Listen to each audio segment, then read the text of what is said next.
Good evening. Doesn't matter.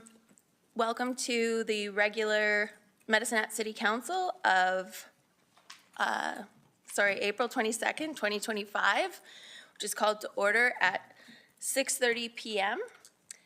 We will begin with a moment of prayer or reflection.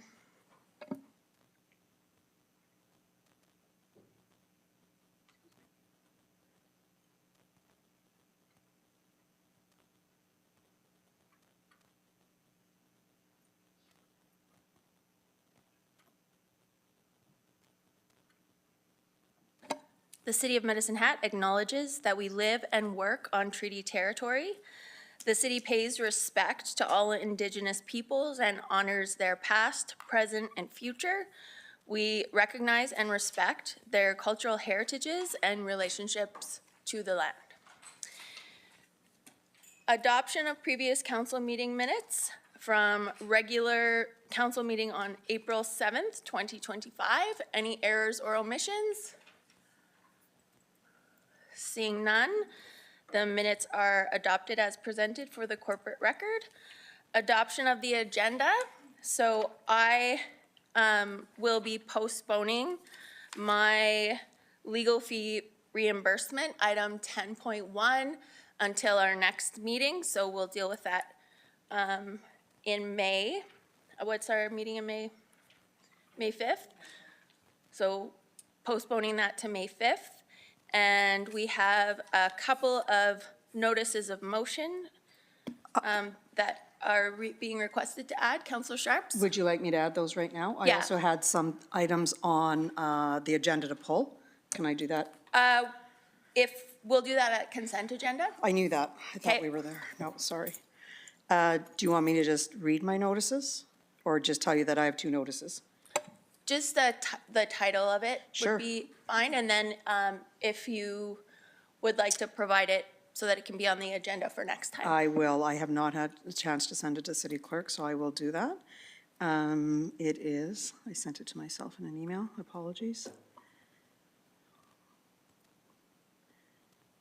It is, one of them is in indemnification policy for us to, here I found it, okay.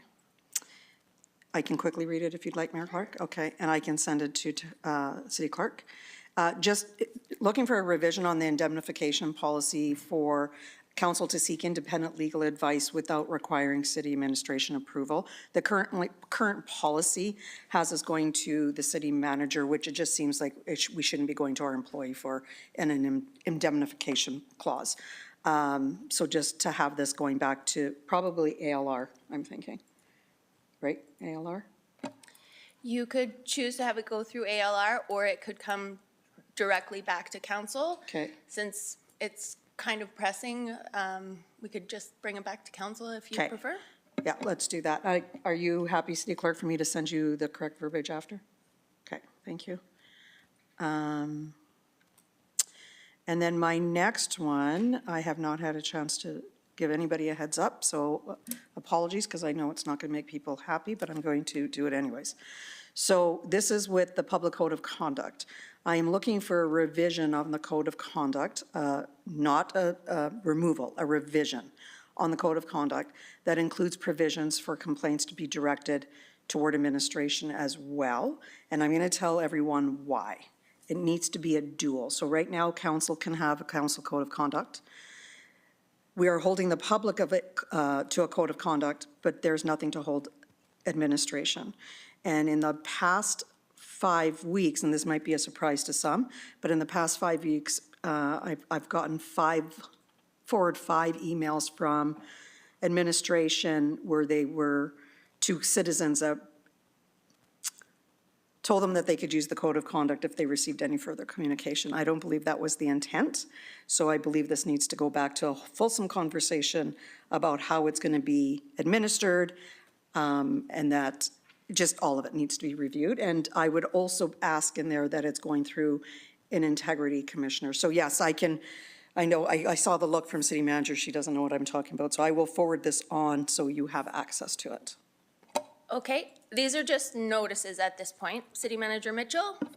Thank you through the chair. Just to let you know, and we can certainly go through this in the conversation, but we are governed and there are robust things around. So when we have the discussion, we can bring that forward. Perfect. Thank you. Okay, are there any objections to the additions? Seeing none, should we vote on it? We'll vote on it as amended. Oh, I need a motion. Motion from Councilor Sharps as amended, and second from Councilor McGrogan.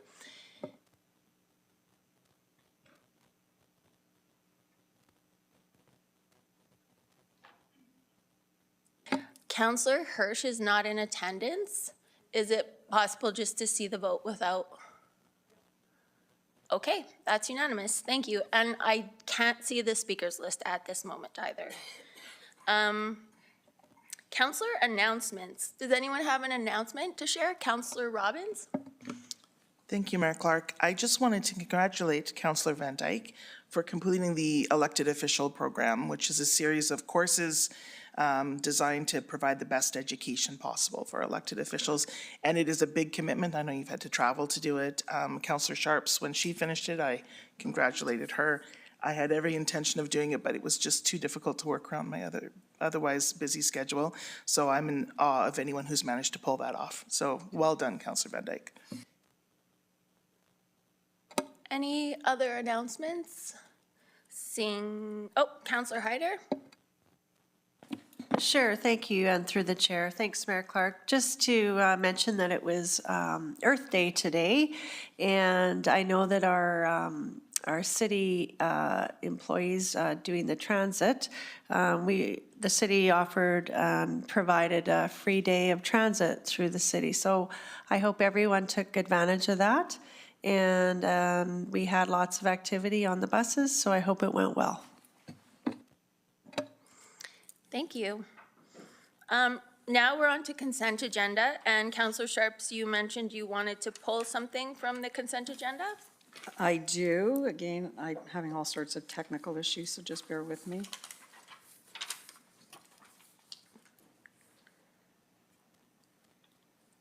Sorry, I have to bring it up again.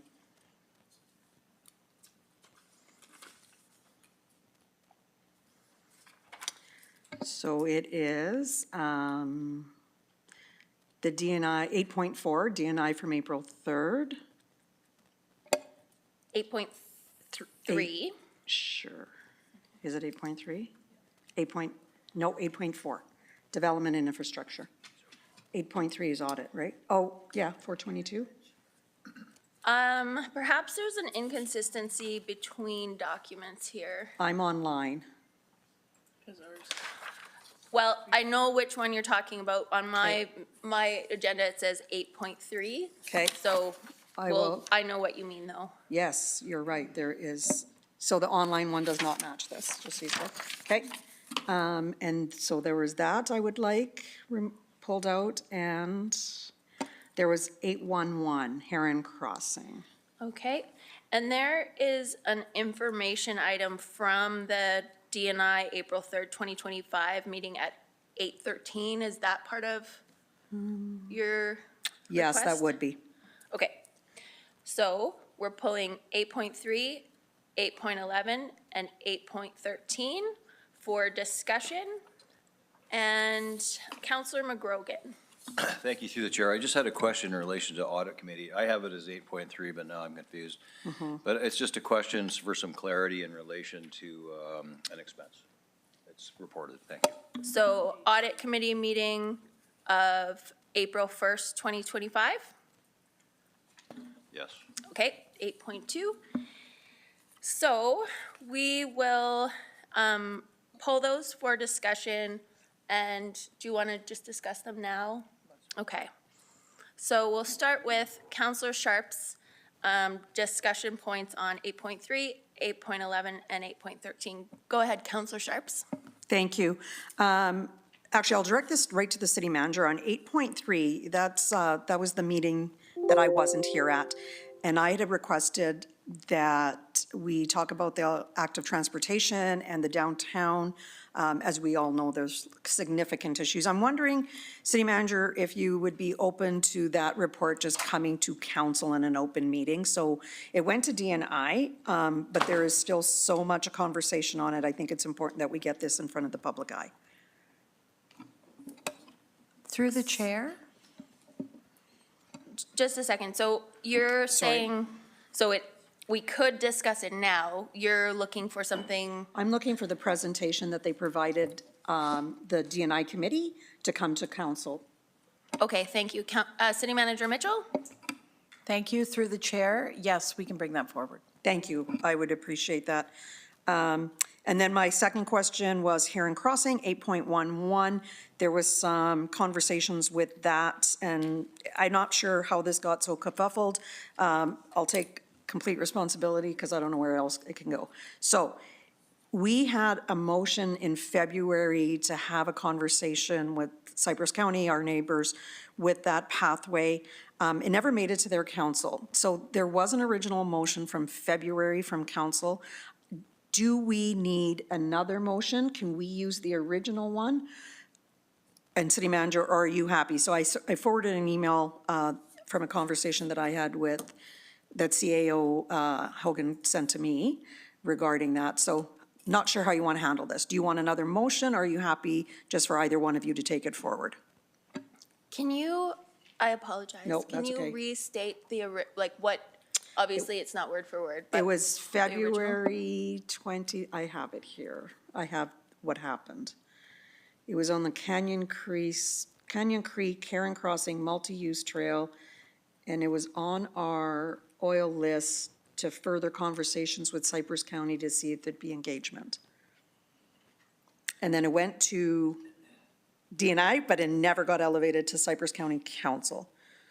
So looks like they would like that, finally. Mayor Clark, City Manager, City Manager Mitchell? Thank you. Through the chair. I do believe there's some confusion. We're hearing different things, so we don't need another resolution. If you can leave that with us, we'll deal with it and we will advise. Thank you. Can that go back on the oil list for DNI? Yes. Okay, so that was my only other point on 8.13, was to get those two items back on the oil list. Thank you. Okay. And those two items, City Manager Mitchell, the first one, you noted that a presentation will be coming to council, and 8.11, you indicated that you don't need another motion and it'll go back on the oil list for DNI. And the next one is Councilor McGrogan, Audit Committee meeting minutes, Yeah, April thank you. 1st. Thank you. And through the chair, I'll just maybe direct this to City Manager. I was just reading the audit report, and there's a paragraph, it's on page 35 of our package, actually. Could be 8 point whatever, I don't know. But it relates to the actual municipal deficit 2024 was 11.6 million, while the budget value is 5.2. So anyway, partially through the paragraph, it says, including inflationary pressures, wages due to increased facility and transit use. Now, it reckoned me back to 24 when we had some budget amendments in relation to transit, in relation to the co-op, the facility and the added staff. I'm just wondering, is this different than that? And if you can answer it now or some other, I don't know, I'm kind of hitting you. City cold. Manager Mitchell? Thank you. Through the chair, I'll turn it over to Managing Director Campbell. Thank you, and through the chair. Yes, council did amend that budget in 2024 to fix some temporary salaries that were missed. However, this notation in the financials is in addition to that budget amendment. We are meeting with the two departments, Parks and Rec and Community Development, to understand what's driving that variance related to salary and wages. I know some of it has been noted for increased rentals. And of course, the fees don't fully recover those expenditures. So I have seen increased facility usage and increased transit usage. But it is something we flagged from the year-end results to speak further with the departments on. Yeah, just clarity on it is separate, so I appreciate is. that. Thank you. Go ahead. Councilor Sharp? So sorry, I actually did have one more. It's 8.5 on the old the one that I have online, which is the development permit application PLDP 2024-0804, the change of use for community shelter. I apologize because I received an email late this afternoon, so I did review all of this, and I received an email late this afternoon from a citizen with some really good questions that I can't give answers to, and there's some contradiction with our explanation. So I don't want them to feel like they're not being heard or not being listened to here. So what is the best way to bring this forward, City Manager? How would you like this? You're happy to have it? Can I just get that response back to all? Thank you. Can you, just a reminder to use your mic as it doesn't broadcast if we don't. Through use our the mics. chair, yes, that's fine, thank you. All right. Any further questions? Can I get a motion to accept the I'll make consent that agenda? motion. Seconder? I'll second that, sorry. All right, thank you. Issues? We will vote on the motion.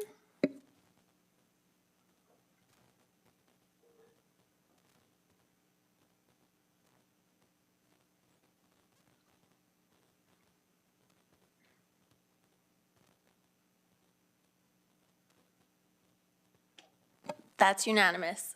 My apologies, we're having a tiny bit of AV problems. Hopefully it'll resolve itself magically or something. We will now move to unfinished business, and the first item is 9.1, Tri-Area Municipal, Intermunicipal Development Plan Bylaw 4846. First reading occurred on January 20th, 2025. A joint public hearing occurred on February 12th, 2025, and second reading occurred on March 3rd, 2025. And it is before us now for third and final reading. There are some slight amendments from our last, the last time this came forward to us. Do you have any comments on that, Director Bohan, or? Yes, go ahead. Can I put the motion? Yeah, okay. Number 3, we've done 2, right? Oh, yes, so we have to Do approve the amendments, yeah. Yes, so I'm doing the third reading or second reading? You just are gonna, if you like. Yes, please. Move to approve the changes to bylaw 4846 as presented. Okay, yeah, so exactly what you said. That's good. We're good. I'm happy. Do we have a seconder? I'll second that. Councillor Hyder, any questions or concerns? Seeing none, we'll vote on the amending motion.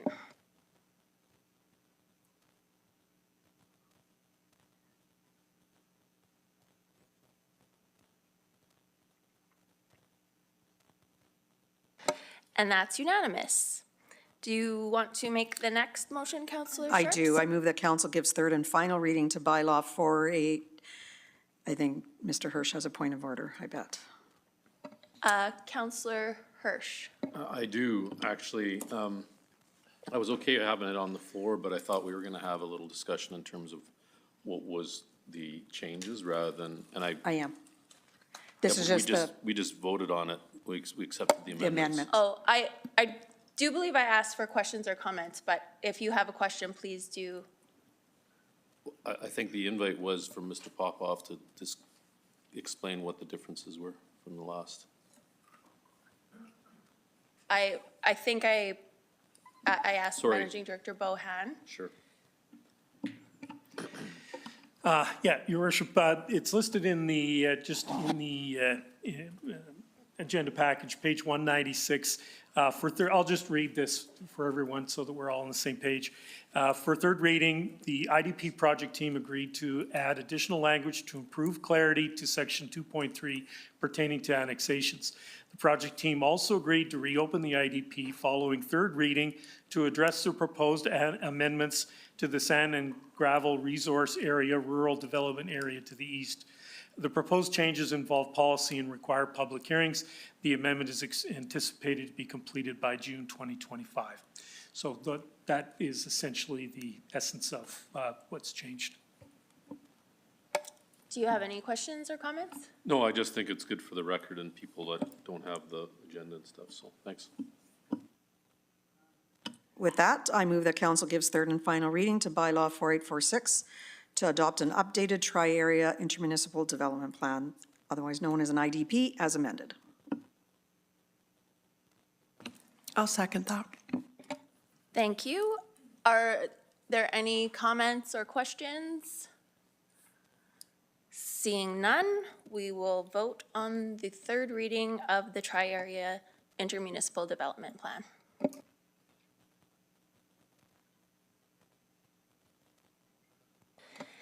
And that is unanimous, and I am, just wanted to take a moment to express my gratitude.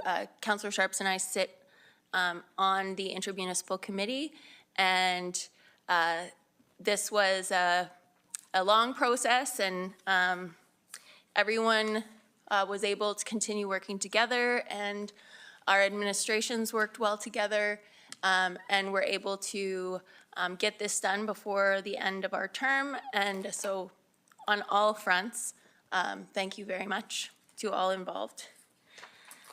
Next up, we have bylaw 4831 to amend the procedure bylaw related to public hearings. And this bylaw had first reading on April 7th, 2025, and we could give it second and third reading if we wish. Madam Chair, I move that council gives second reading to bylaw 4831. I'll second. Thank you. Does anyone have any questions or concerns about this? Councilor Sharps? Yes, I'll just use the same spirit of questioning as Councillor Hirsch and see if we can just get an explanation on the floor as to all the changes for the record. City Clerk? She volunteered. So on page 322, the previous request for decision, so the background is recent amendments to the MGA require the City of Medicine Hat to make amendments to the procedure bylaw specific to public hearings.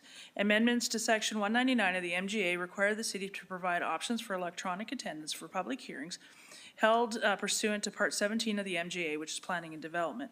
Administration recommends that the changes apply to all public hearings, which will benefit the public as the process will be consistent. Additionally, amendments to Section 216 of the MGA for only one public hearing when considering residential developments or developments with residential and non-residential developments under Part 17, and administration recommends adding a paragraph to the procedure bylaw for 4725 to enhance the clarity in this regard. That answers my questions. Thank you. All right. Any further questions? Seeing none, we'll vote.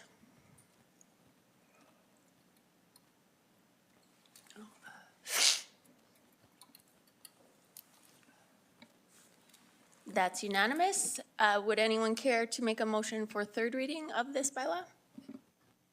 Yes, I move that council gives third and final reading to bylaw 4831 to amend the procedure bylaw related to public hearings. I'll second that. Any discussion? Seeing none, we will vote on the motion.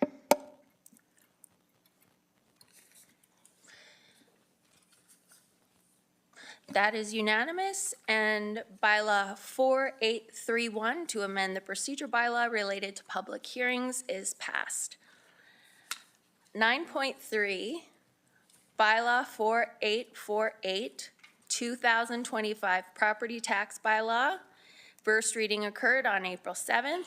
It was on our agenda for last meeting, but we weren't able to get to it. So I appreciate you coming back again to provide, I believe you have a brief presentation to provide? Yes, okay. So we have Director of Finance, Lola Barda, with us, and also Sue Sturkenberg, our Chief Assessor, yeah, is that right? Okay, go ahead. Okay, thank you, and good evening, Your Worship and members of council. sure that.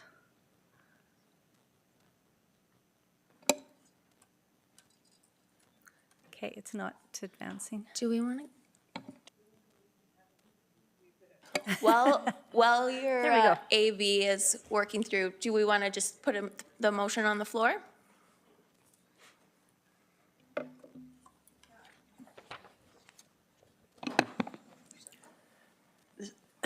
I move that council give second reading to bylaw 4848. Seconder, I'll second that. Councilor Hirsch seconds. All right, over to you. Okay, thank you. Tonight, I will provide an overview of assessment, market, and growth changes in 2025, provide scenarios for council to consider when setting the 2025 municipal property tax rates, and request approval for establishing the 2025 property tax rates. So setting tax rates is a three-step process.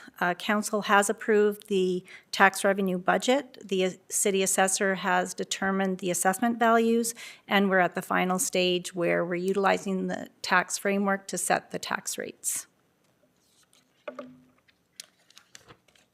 Council approved the 2025 property revenue budget of $94.6 million. The chart shows where the tax dollars go, and this is based on a median home value of $334,000 and an annual municipal tax amount of $2,309. So the top areas are community safety, police and fire, as well as parks and rec and infrastructure maintenance. This is related to roads, sidewalks, snow removal, sanding, sweeping, etc. Airport. And you will also notice that 15.1% goes towards repaying debt and to pay for municipal capital. Assessment change from 2024 was a 4% increase, going from $10.2 billion to $10.6 billion. This was due to market growth of 4%. Market growth is related to the valuation of properties as of July 2024 and adjusted for any property changes at December 31st. The market growth change will have an impact on property taxes. So if the value of your property assessment increases and is applied against the tax rate, the property owner will see an increase in their property tax bill. The assessment growth budget was budgeted at 0%. However, actual growth was a negative 0.03. And this was due to a few large adjustments with the assessments. So one of the adjustments was for a large industrial customer that was reclassified from non-residential to farming. And the other was due to the provincial ministerial order that deemed affordable housing units to be tax exempt. This resulted in a 19.3 assessment loss.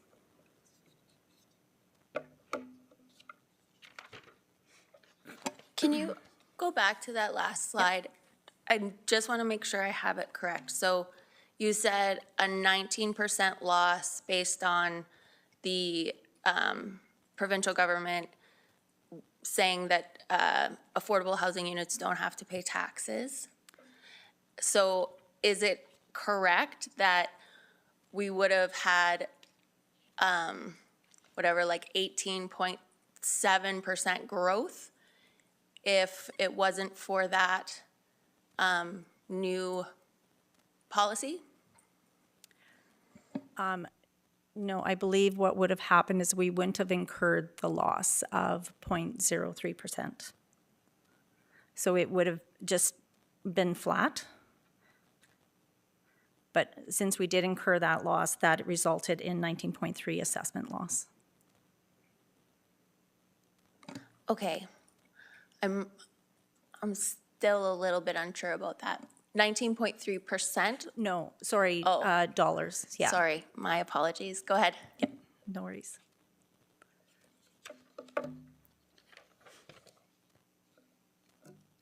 Okay, the approved property tax revenue of $94.6 million was a 5.6 increase from prior year and is all related to an increase in the municipal property taxes. So as I mentioned, assessment growth was budgeted at 0%. Our actual assessment growth was negative. It was a negative 0.6%. due to the assessment adjustments, which means that the municipal tax will need to increase to 6.2% in order to collect the same amount of budgeted tax revenue of 94.6 million. So when setting tax rates, the primary focus is to mitigate the impact to property owners. We want to ensure that the distribution of tax rates are fair and equitable, predictable and stable, are comparable, and are transparent. So we run a number of scenarios that take into account the market value changes and assessment growth changes to analyze the impact to the tax revenue distribution, the tax ratios, and the tax rate increase. Before we start reviewing some of the different scenarios, I do want to provide some information on the education property taxes. So the City of Medicine Hat is required to collect education tax on behalf of the province. This is shown as a separate line on the tax notice. The province determines the amount required and allocates the amount across all municipalities based on their total taxable property assessments. The 2025 Alberta budget increased education tax revenue by 400 million. So it went from 2.7 billion to 3.1 billion, which was a 14.8% increase. Property taxes will fund 31.6% of Alberta operating costs for education, and further increases are expected in 2026 when 33% of Alberta education budget will be funded by property taxes. And so what's the impact for the City of Medicine Hat?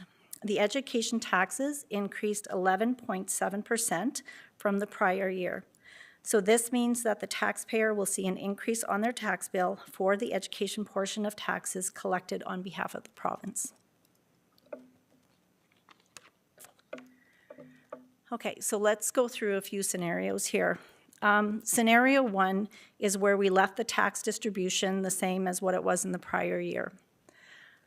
So on the left-hand side, the circles will show the total impact to the tax bill, and the bar charts on the right-hand side shows the different amounts, the different increases according to municipal education in Cypress View.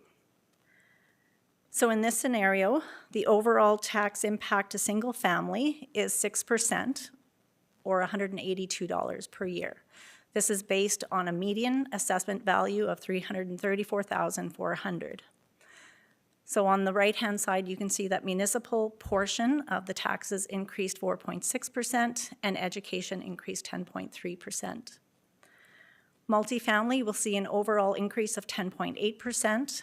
The tax ratio increased from 1.14 to 1.19.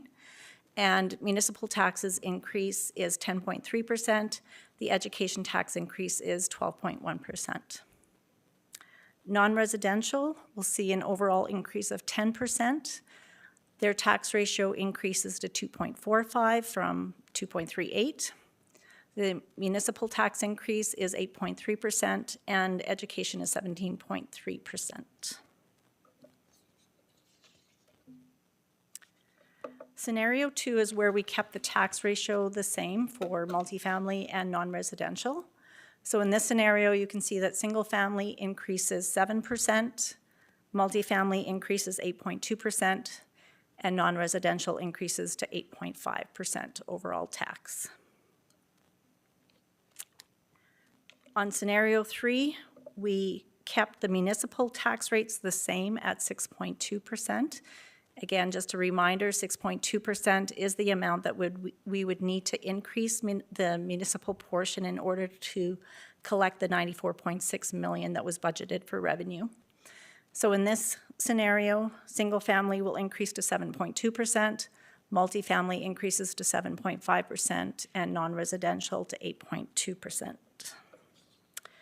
Multifamily will also see a decrease in their tax ratio down to 1.12, and non-residential would also see a decrease to 2.36 in their tax ratio.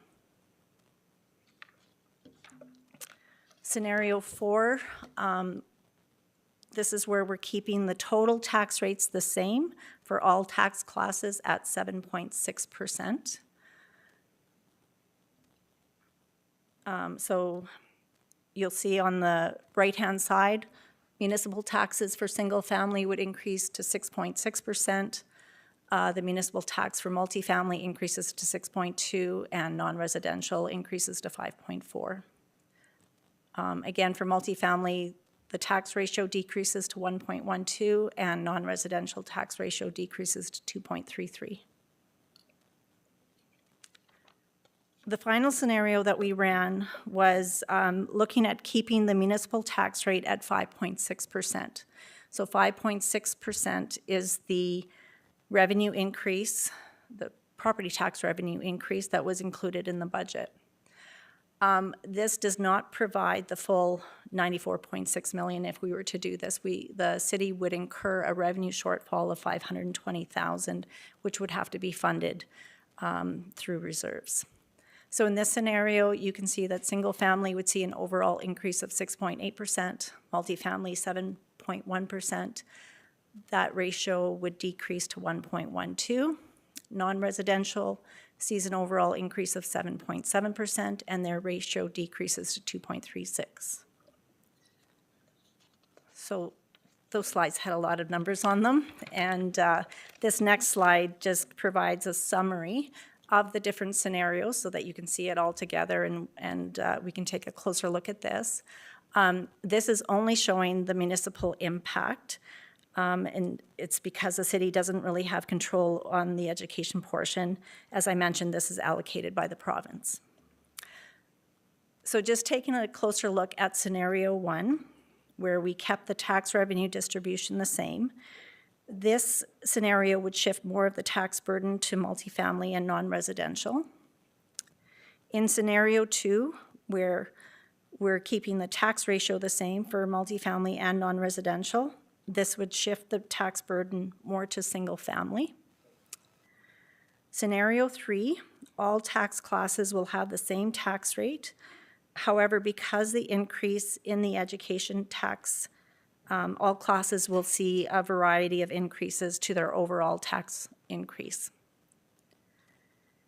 In scenario 4, the total tax rate is the same across all tax classes, but the municipal impact of this will shift more of the burden to single family. Scenario 5, the municipal tax rate is the same across all tax classes. However, because we're not increasing the amount to cover our revenue, our total revenue, the city will be short revenue of 520,000 in order to have a balanced budget, and so we will need to fund the shortfall through the city reserves.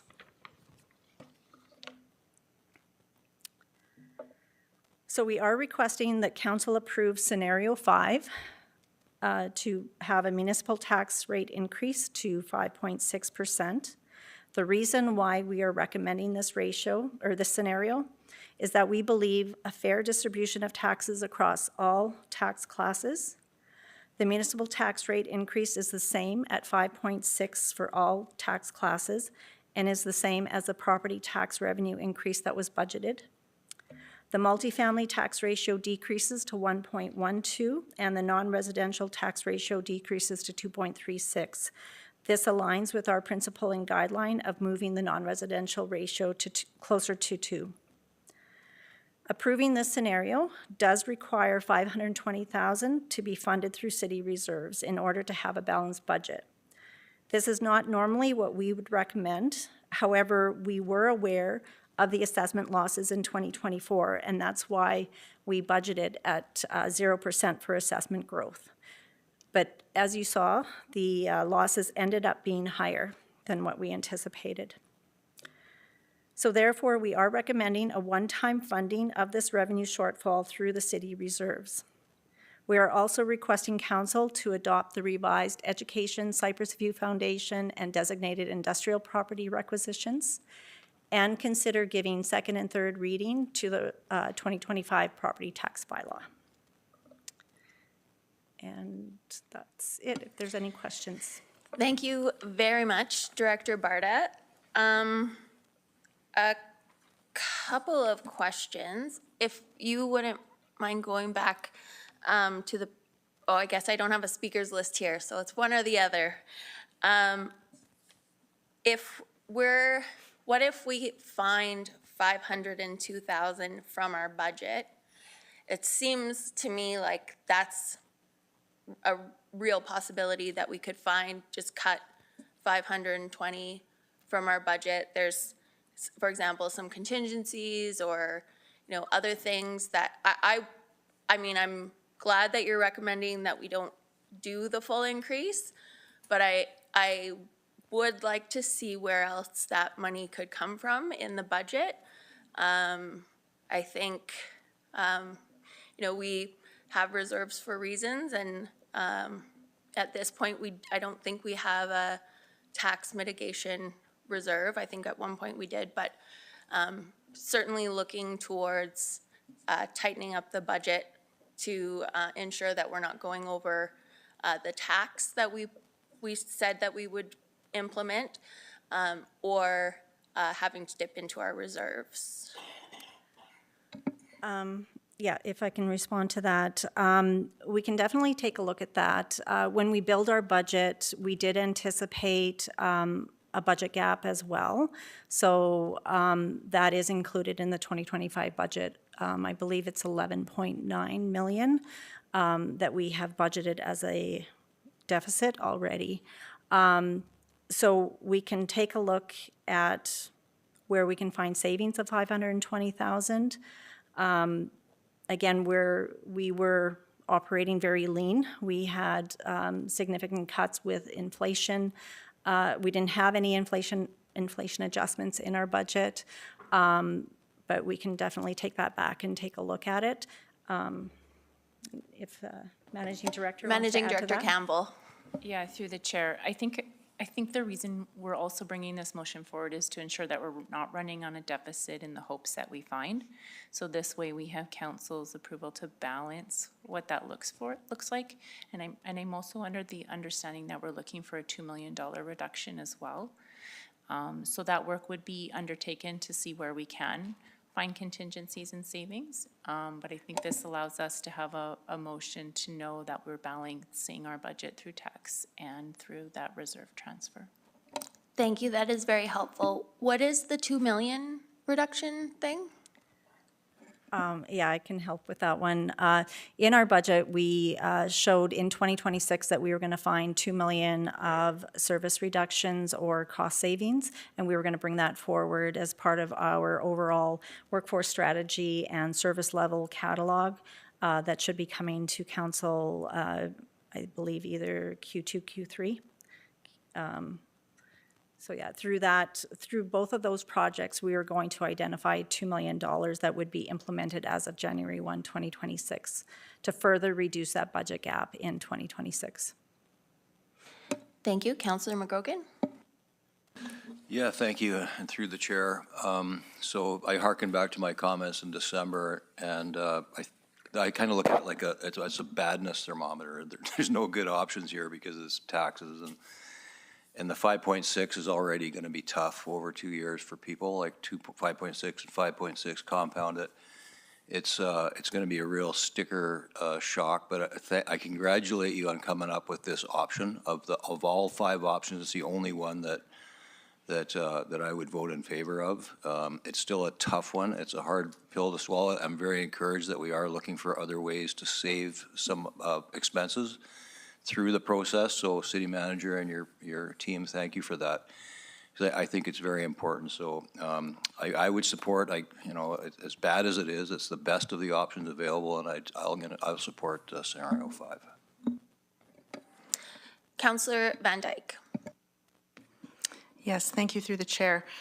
Just to echo Councilor McGrogan, I'm not a fan of having to spend more money than we had planned on doing, but I also think it's extremely unfair to ask taxpayers to pay a difference when we've been messaging into the community since budget talks in November and December that it was going to likely be 5.6. So hopefully we will find the savings, but I do support scenario 5. Thank you.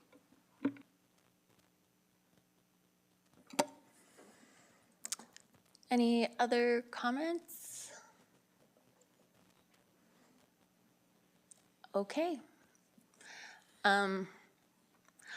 I, I thought 5.6 was high in December. So, you know, it is unfortunate that we are in the position that we're in. I do understand, you know, the province has changed some of its policies and that's trickling down. And so it's an unfortunate scenario for sure. Councillor Hirsch, did you press the button? Okay, I apologize, I can't see. So go ahead. No, it's fine. I actually pressed it after you spoke, so. But maybe Director Barta, and maybe through the chair to Managing Director Campbell. You know, at audit, we talked about some of the headwinds that we're facing as a municipality. Relatively speaking, less grants from the province of Alberta. We actually had budget discussions on the infamous fire truck that we're trying to purchase that is now almost, and I'm not trying to embellish, so maybe tell me, and that's just kind of a little bit of a shining example of some of the inflationary pressures we've been taking on. So although I totally agree, you know, I'm a taxpayer as well, and I'd love to see it just at the, call it the CPI rate. But the reality is that we've got needs within the community that we have to go out and pursue. Notably, I just keep on thinking about the fire truck, and that although it's a little bit of an example, it's almost a microcosm of some of the stuff we've been challenged with. So maybe just for the public and for council to as a reminder in terms of some of the headwinds we're facing, maybe if you can expand upon that. Yeah, Director there are. Barta? Sorry. Thank you, through the chair to Councillor Hirsch. There are external factors that are out of our control, inflation being one of them. You'll see later in this council session on the presentation on the financial statements that inflation is volatile and it's, I believe, sitting at around 2.6%. We did see that increase in prior year quite a bit, where we did have that high impact on big ticket items that we were purchasing, and there's really nothing that we can do about that. Interest rates are coming down, so Bank of Canada has lowered the interest rates, so that is looking positive. There's uncertainty with the U.S. tariffs that are being imposed, and what impact will that have on not only things that we may have to continue to purchase from the U.S., but it also will impact other vendors and suppliers in Canada where they can't source their product through Canadian vendors and that sort of thing. So they would have to go elsewhere to through the States to get their products. So we could see an impact through that as well. So, yeah. I have a follow-up to that question. Is that okay if I just wedge in a little? So Bank of Canada lowers the interest rate. Typically, that would not be something you do when you're experiencing inflation. So it's good for some things, but I'm just wondering how, like in real terms, we would benefit from those interest rates, but it is likely that the cost of everything is going to go up as a result. Yeah. That's okay. Yeah. That's okay. That's that would a be more of problem that an a lot of economic people type are trying to question. solve. Yeah. But, yeah. Okay, Councillor Sharps. Thank you. Through the chair, I just had a quick question about the 0.6 negative growth. Can we just expand on that a little bit? Is that, was that developments not going forward? Was that a combination of, thank you. I think you know the question. Thanks. Yeah, thank you. Through the chair to Councillor Sharps. The negative assessment growth that happened is primarily due to those two changes that have happened where we did an adjustment for a large industrial customer, moved them from non-residential to farming, and then the affordable housing that was deemed to be tax exempt. So those were the two primary reasons. How many units was that, affordable housing? Was it substantial? Sue, do you know what number it is? Oh, Yeah, the list came from the province. We can probably get that information for you, but it's a number of housing properties that they just deemed that were, Affordable housing. Affordable So there's housing. certain criteria that have to be met? yeah. Yeah, okay. And then my second question is, because as we go through this and we see that negative, makes complete sense that going to farm, or from farm to, or from large to farm, yeah, I get that. So then my question is what kind of growth are we seeing in our residential? Do we have an idea of the growth that we're hoping to see? Yeah, we did see, so single family did have growth in there, and it was 4.7%. And that was primarily related to market valuation changes. So, Director Barter, that wouldn't actually tell me, or would it, actual new starts? It doesn't, does it? Perhaps Managing Director Bohan could, he might be in a better position Sure, to sorry. tell us whoever- about new starts. I apologize. No, just a suggestion. Managing Director Bohan? Thanks. I'd be happy to bring that back to council for review at a later Okay. date. So I guess I'll just tell you the rest of the questions and kind of just an idea as we look at this.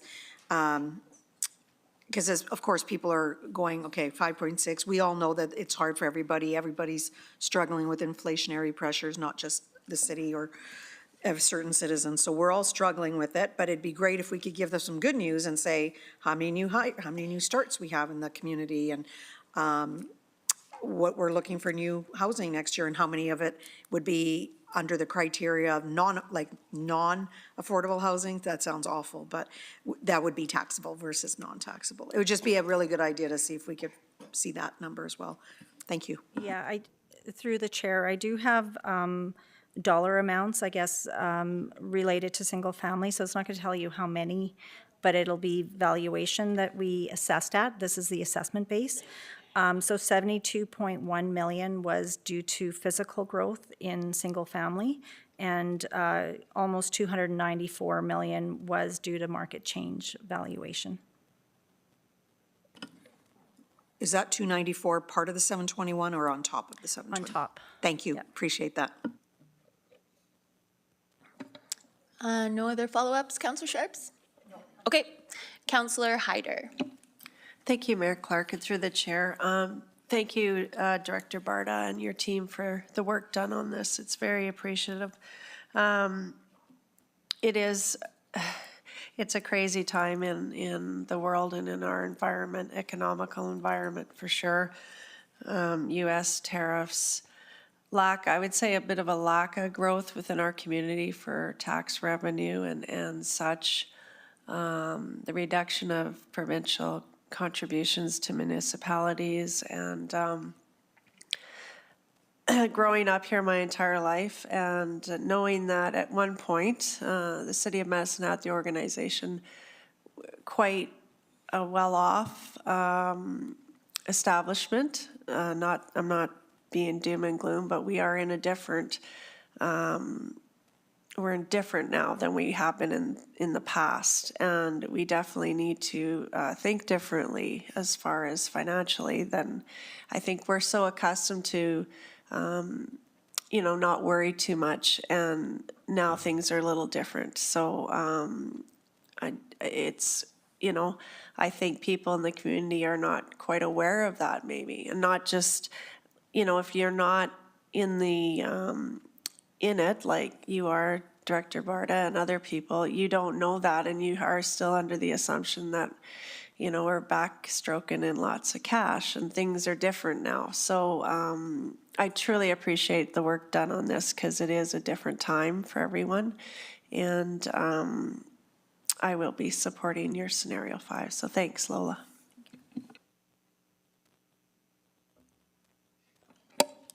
Seeing no further questions or comments, we'll vote on second reading of Bylaw 4848, 2025 Property Tax Bylaw.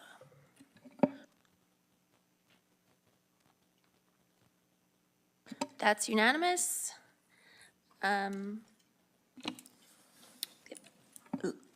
I move the council gives third and final reading to bylaw 4848, the property tax bylaw. I'll second that. Thank you. Any comments or questions? Seeing none, we will vote on third reading of bylaw 4848.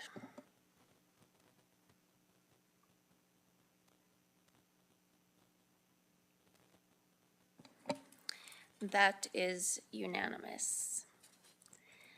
9.4, bylaw 4849, 2025 supplementary property tax bylaw. This, it doesn't have a presentation attached to it. We gave it first reading on April 7th, 2025. So if we could get a motion. I move that council gives second reading to bylaw 4849. And does anyone have any, I'll second that. oh, thank you very much, Councilor Hirsch. Any questions or comments regarding the bylaw? Okay, I can't see anyone that has it, so we will vote on second reading.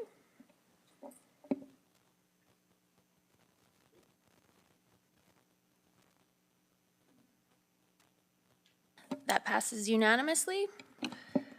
I move that council gives third and final reading to bylaw 4849, the 2025 supplementary property tax bylaw. Second. Thank you. Questions or comments? Seeing none, we'll vote on third reading of bylaw 4849.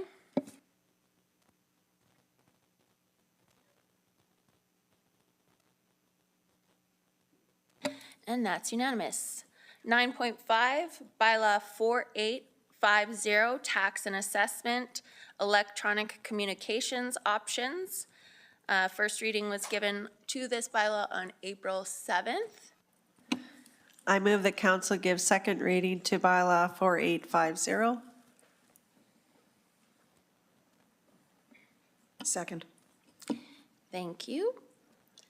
Any questions on this one or comments? Okay, seeing none, we'll vote on second reading of bylaw 4850.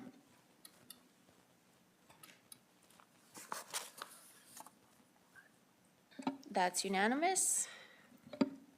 I move that council gives third and final reading to bylaw 4850 to provide tax and assessment electronic communications options. Second. Thank you. Any questions or comments? Seeing none, we'll vote on third reading of bylaw 4850.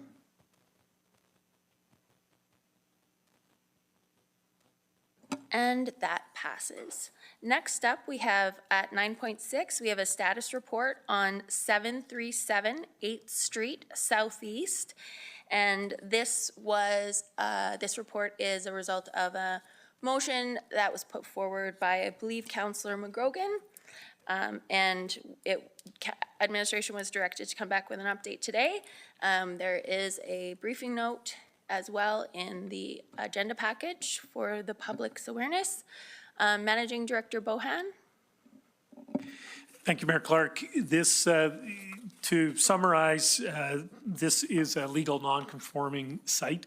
In other words, it is an approved site for approved current use. What is the difference between a legal non-conforming, other than one's legal and one's illegal? What are the main differences? With your permission, Mayor Clark, I'm going to ask Director Popoff just to come down and anticipating further questions.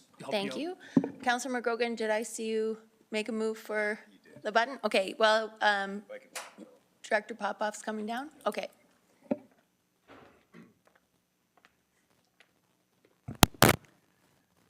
Welcome, Director Popoff. Go ahead. Good evening, Your Worship and members of council. If I heard the question correct, you're asking what the difference is between a legal and conforming use and a legal non-conforming use, correct?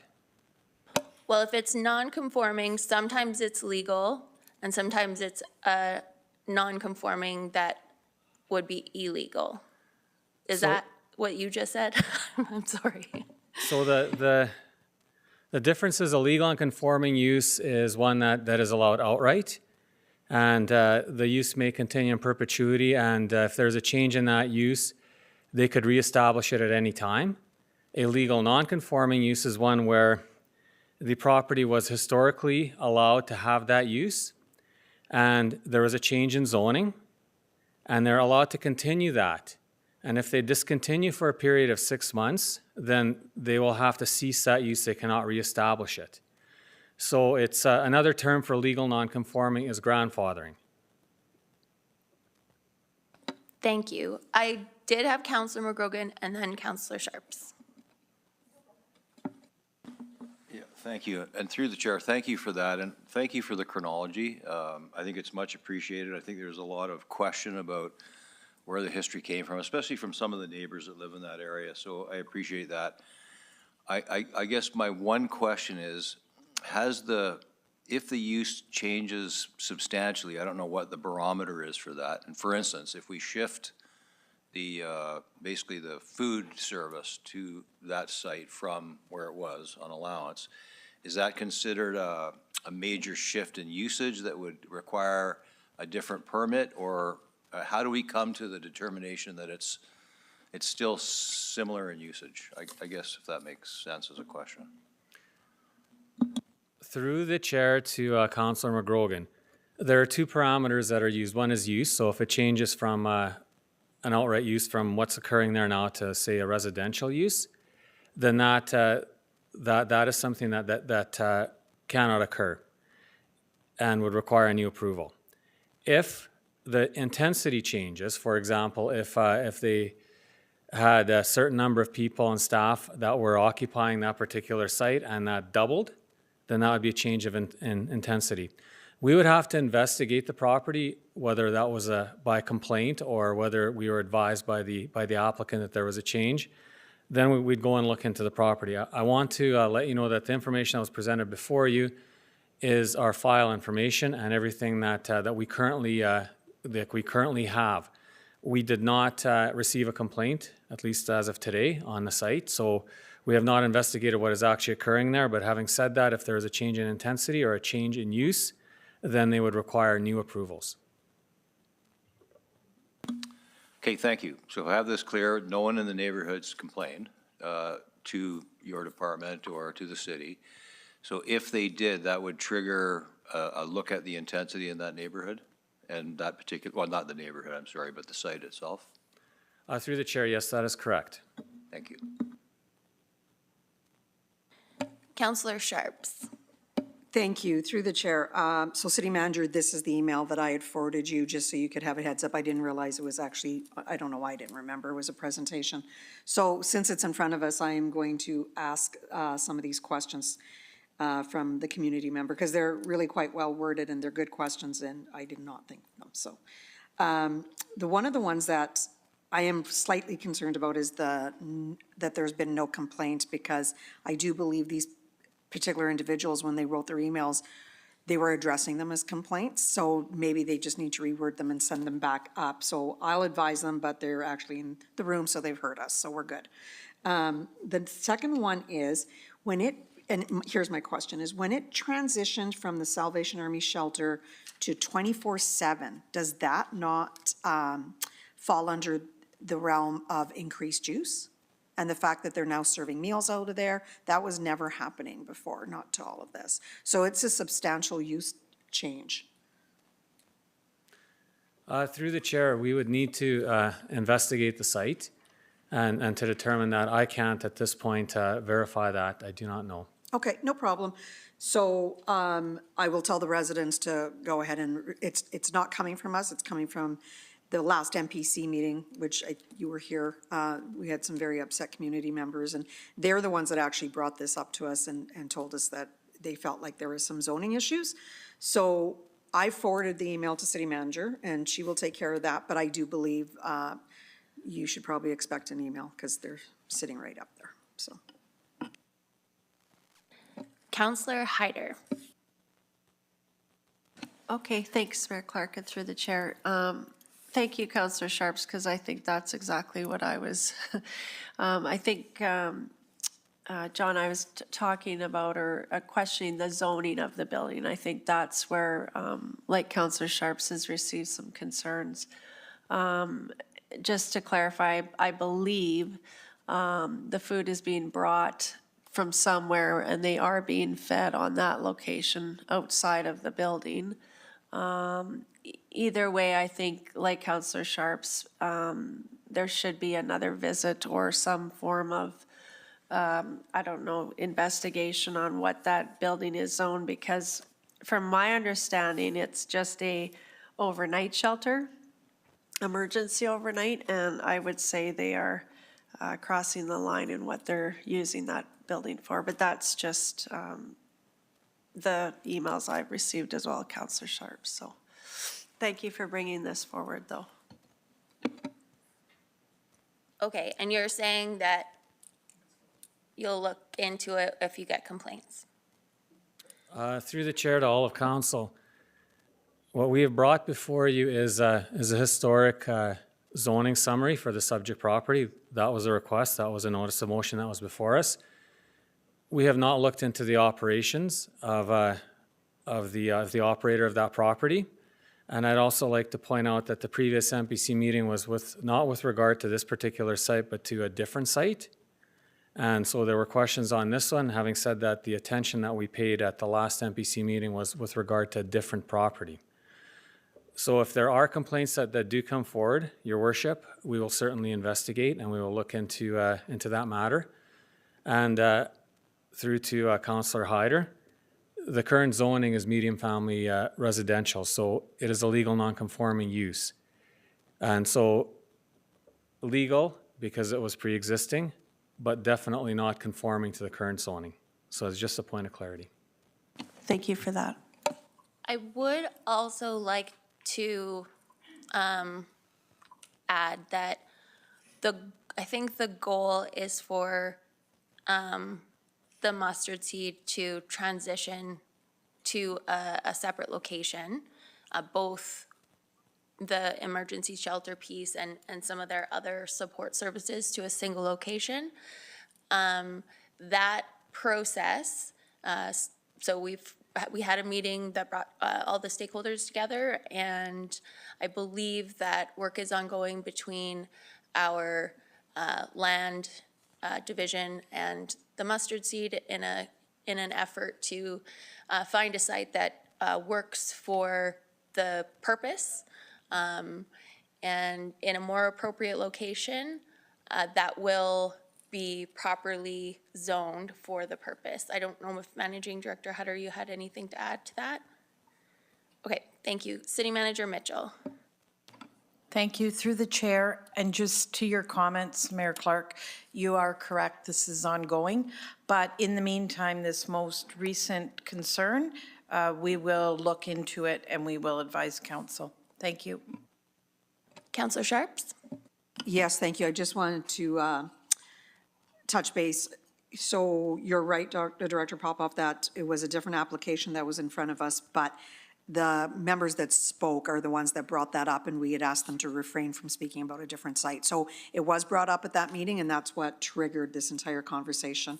So that was on February 19th, and I believe MPC only gave them 90 days for food service. I believe that was correct. So that should be coming back to MPC here quite quickly for further permitting. That's with respect to the Allowance Avenue. Okay. Any further questions? Again, oh, there's the speakers list up there. No, seeing none. We will just, I think this is just for information. So we don't really have to make a motion. Nope. All right, thank you very much. And we look forward to hearing an update when one is available. Thank you, Director Popoff.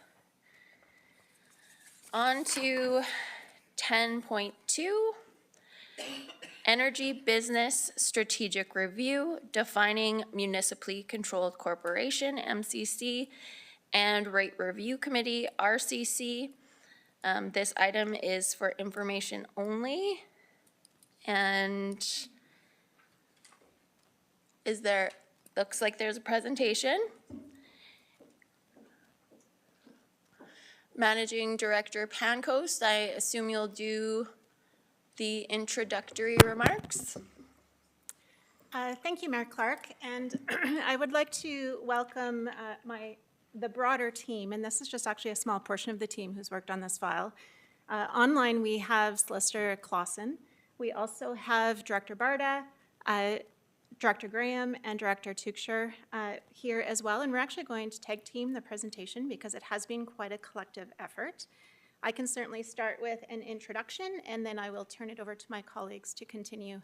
But ultimately, with respect to the agenda that we plan on sharing with you today, is a recap of how we got here with respect to the potential municipally controlled corporation that we will be referring to as MCC, and the potential for a rate review committee, which we may refer to as a rate review committee, or RC. And I'll walk through what, together with the team, what we mean by those in terms of what they could look like, what it would take to get there, what the costs to create them and deliver them, as well as related governing documents and value proposition and next steps. So how did we get here? Often, the energy business is a confusing animal within a municipal entity with questions about how we approach it from a business philosophy perspective. Today and historically, our distribution business, so the poles and wires and the pipes in the ground, are on a cost-plus basis, meaning that we recover the cost to provide that service. So it's cost-based plus an allowable return that we mimic after what occurs in the provincial market. The commodity side, however, is a fair market value approach, and that particularly was a question of concern. You'll recall almost 2 years back, during an affordability crisis that was back then, it's still continuing today, but commodity prices locally that we were following provincial pricing exacerbated that affordability issue, and public discontent arose, and particularly questioned why we were looking at pricing our commodities based on fair market rather than perhaps at cost. So based on the concerns of the community together with regular revisits, council had already been asking for a rate review. For instance, during that time, the city introduced a three-part approach. One was to have direct cost pressure relief into the community to the tune of over $30 million. Another was to provide an interim approach to our commodity rate setting, which is in place today, and it's based on wholesale market prices. And then in order to determine the long-term potential, we opted to engage an independent third party to really understand how to proceed with the energy business in light of some of the changing conditions we've been facing in that area. So decisions to date by council. We did conduct that independent third-party review with KPMG, and ultimately the question that we posed through the RFP was to review our energy business and to confirm the overall strategic approach to deliver best value to the community. And we weren't prescriptive as to what they would look like, but ultimately KPMG decided to look at ownership and governance considerations. They looked at options including a potential sale of any one or all of those businesses. They looked at possibly keeping it as is, as an energy business within a municipality. Or they also looked at the in-between, where essentially a municipally controlled corporation is still owned by the city, but governed independently through a board. And ultimately, with that look, KPMG had recommended moving forward with establishing a municipally controlled corporation for the energy business, which was defined to be the electric generation and the two distribution businesses, and to establish a rate review committee for approving regulated rates locally. So council was somewhat supportive, but also was wondering, what really are we talking about? We're not sure what we're making decisions on yet. So we proceeded with work through Q1 2025 that ultimately helped to define what are we talking about and what's it look like to get there. So tonight is a summary of that work that was completed with KPMG's help through Q1. We will walk you through what we're defining as a blueprint. So we are in the define stage. We are taking a multi-stage approach that I'll walk through in a moment. But the Q1 work really did focus on defining what is that future state for each of the MCC and Rate Review Committee. What are the steps we would need to take to implement it? What is the financial estimate on a one-time basis and ongoing basis in order to achieve them? And what are some of the governing documents that we would need to support it going forward? So this is work that myself and my colleagues will walk you through tonight and really defines that blueprint stage. However, the work's not quite done, which is why we're proposing this for information tonight, because here's the zoom out multi-stage or stage gate approach. We've completed the blue part, the assess of what are the options. The define is the Q1 work where we're defining what we mean by MCC and Rate Review Committee, but we're in the midst of doing the yellow piece, which is the verify and disclose. So what we don't yet have is third-party subject matter expert support to help define how we would divvy up the parts between the municipal and an MCC, particularly at a financial level. So that work is currently underway.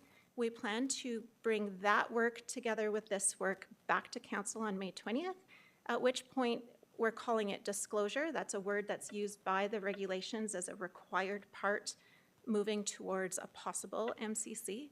So we would plan to pull those two pieces together into a disclosure for May 20th at an open council meeting and share that information with you, at which point you would have a decision on a stage gate basis, whether we would keep going, modify, pause, and if you were to keep going at that point, it's possible that you could call for a public hearing as a next step, which could occur before summer. And if after a public hearing, you decide to keep going into implementation, then it would take roughly another year of implementation work to get to a live MCC and related rate review committee. So lots of ifs. That's the point of stage gates, is to give you a chance to revisit at each decision point whether it's worth keeping going, whether you'd want to pause or modify from here. So tonight we'll share with you the define stage. We will layer in additional financial information and bring it back on May 20th for a disclosure stage gate. And with that introduction, I will hand it over to Director Tuchscher to walk us through the MCC targeted operating model.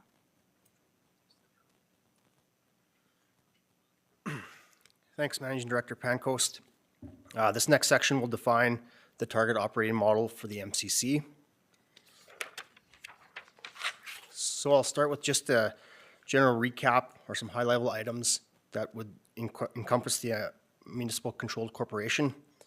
Firstly, it would be 100% owned by the City of Medicine Hat.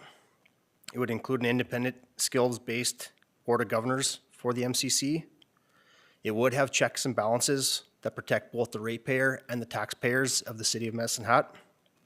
This would be done through rate regulations provided by the Rate Review Committee. The MCC would flow dividends to the City of Medicine Hat, and there would also be a unanimous shareholder agreement that would define the relationship between the MCC and the city. Lastly, we don't anticipate any issue or any change to the electric utilities exemption for the City of Medicine Hat. I'll touch on a few of the objectives that were identified by the KPMG Phase 1 recommendation. First and foremost, improve governance oversight through a focused, skills-based board of directors to identify, or that would be positioned to identify options to improve the value of the generation business as the market and regulatory changes unfold. It would also increase the financial accountability for this business unit. We anticipate the MCC would enable new sources of funding or financing, the ongoing value to the city through the dividends, and ease of burden on council and free up time for council to focus on important issues.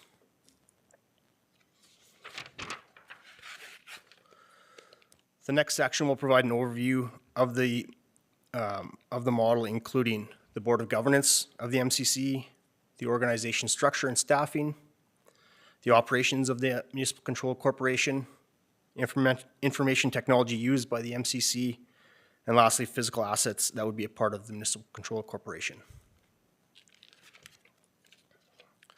The board would be made up of 9 total members, which would include 7 independent members and up to 2 council members. We would be looking for the board to have the following skills that are listed here, such as accounting, business strategy, legal, corporate finance, utility business, project management, engineering, commodity markets and risk, and regulatory. As for tenure, we would have staggered 3-year terms with the potential for 2 reappointments, so for a maximum of 9 years per board member. And all board members must be residents of Canada.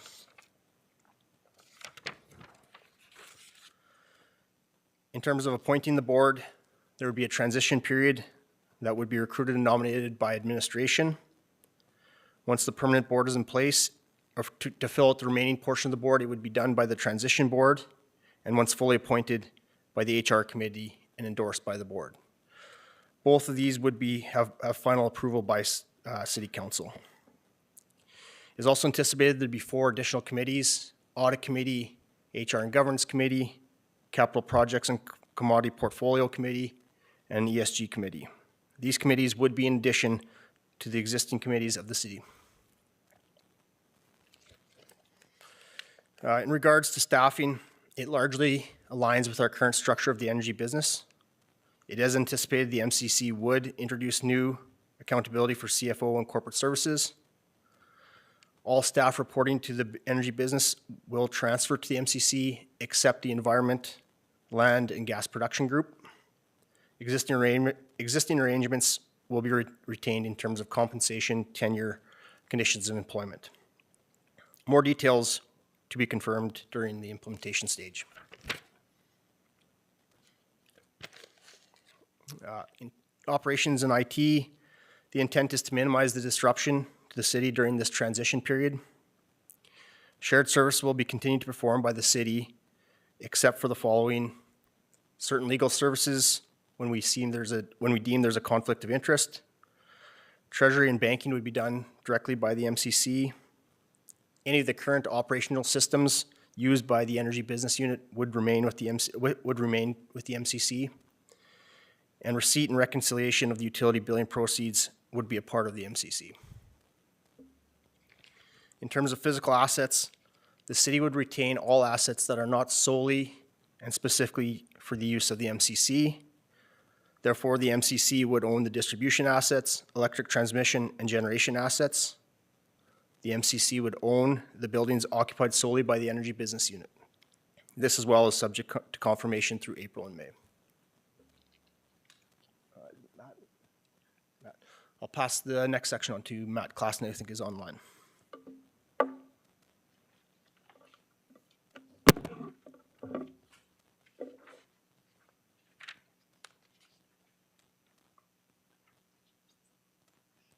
Mr. Klassen, if you are speaking, we cannot hear you.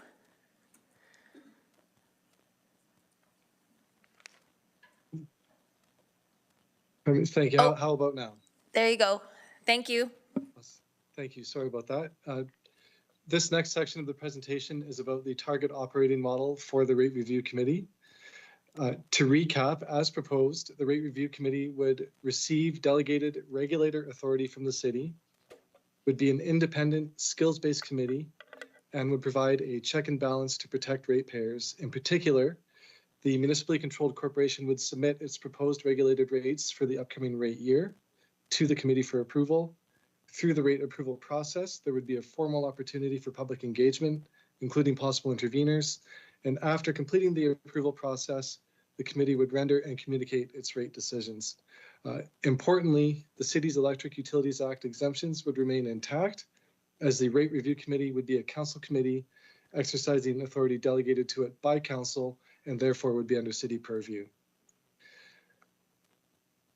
There are several important objectives the proposed rate committee would help the city to achieve.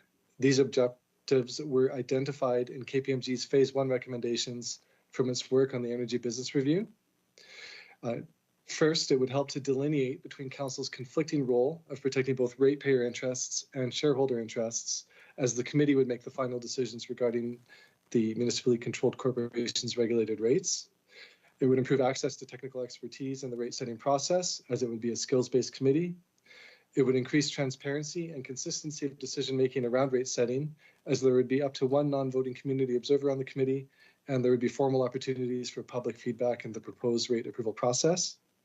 It would provide more structure to the rate setting process and would follow industry-accepted rate design practices with assurance for fair and competitive rates. And these things would be addressed in the terms of reference for the committee. The target operating model for the Rate Review Committee focuses on 4 key areas, including its mandate, structure, staffing support required from the city, and its scope of operations. And Travis will now run through more detail on these areas. So as Matt mentioned, this would be a delegated authority from council to approve the rates. This would include the default commodity rates for electricity and natural gas, the capacity rate, and the MCAF rates. Next, in the blue and yellow box, these refer to the distribution rates. First of all, the Rate Review Committee would review the rate base, the capital structure, rate of return, and any capital additions. And from that, they would determine the distribution rates, the allowable expenses, and the required revenue. We also anticipate that rate riders would be a part of this committee. Initially, we anticipate the distribution rates would be in this rate riders. This would include any positive and negative variances from the previous year that would then roll into the rates of the next year. And the remaining rates are considerations for future applications for rate riders. In terms of the size, there'd be up to 8 members on this committee, 7 voting, 1 non-voting, including 5 voting technical members, up to 2 voting councilors, and up to 1 non-voting community observer. And in terms of committee skill set, we're looking for accounting and finance, regulatory processes, understanding of energy and commodity markets, utilities, and engineering. The tenure would be a staggered 3-year term with 1 reappointment, so for a maximum of 6 years. And the membership could include members outside of the city if required to gain a balance on the committee. In terms of recruitment, the transition committee would be recruited by administration. After that, it would be done by the transition committee and later by the full committee. Any council members would be appointed by normal City Medicine Hat processes, and all final approval is by council.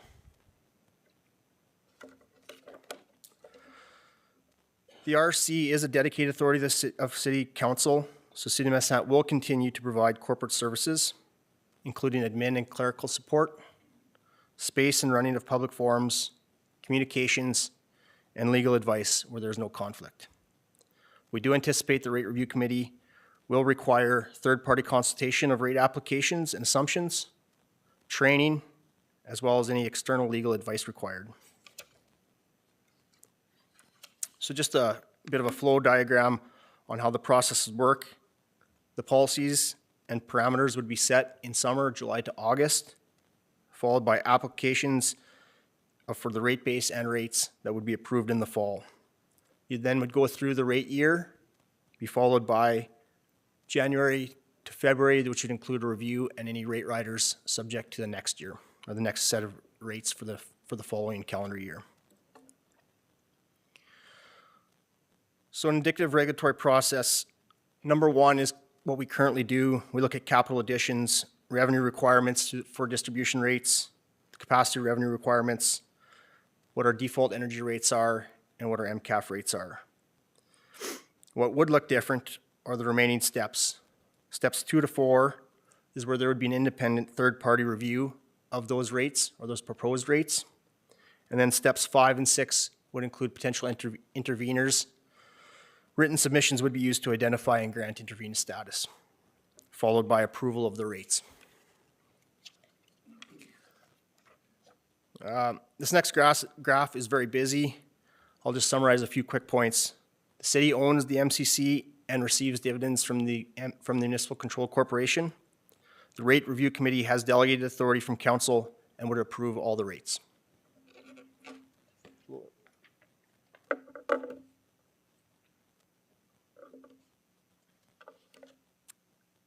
All right. So what does it take to get there? We have and are currently looking at a number of areas to determine what it would take to set up an MCC. With respect to financial position, we're determining the transition costs. So what are the one-time setup costs as well as the ongoing operational costs? Identifying the starting point of the MCC and what is the projected outlook, and are there any impacts or changes that could be on rates? More work does need to be done to determine what the balance sheet will look like and what the income statement will look like for the MCC. So what will go with the MCC and what will stay with the city. So there's a lot of work that still needs to get done there.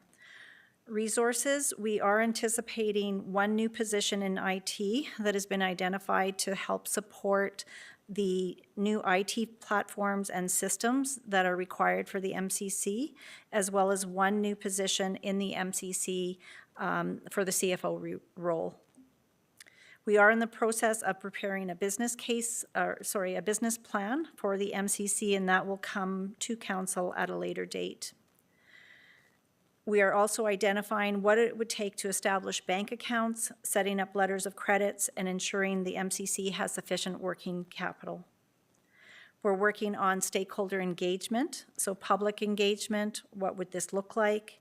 We have had preliminary discussions with staff and unions. However, there are still more discussions yet to come. Identifying our communication plan with council, regulatories, customers, and vendors.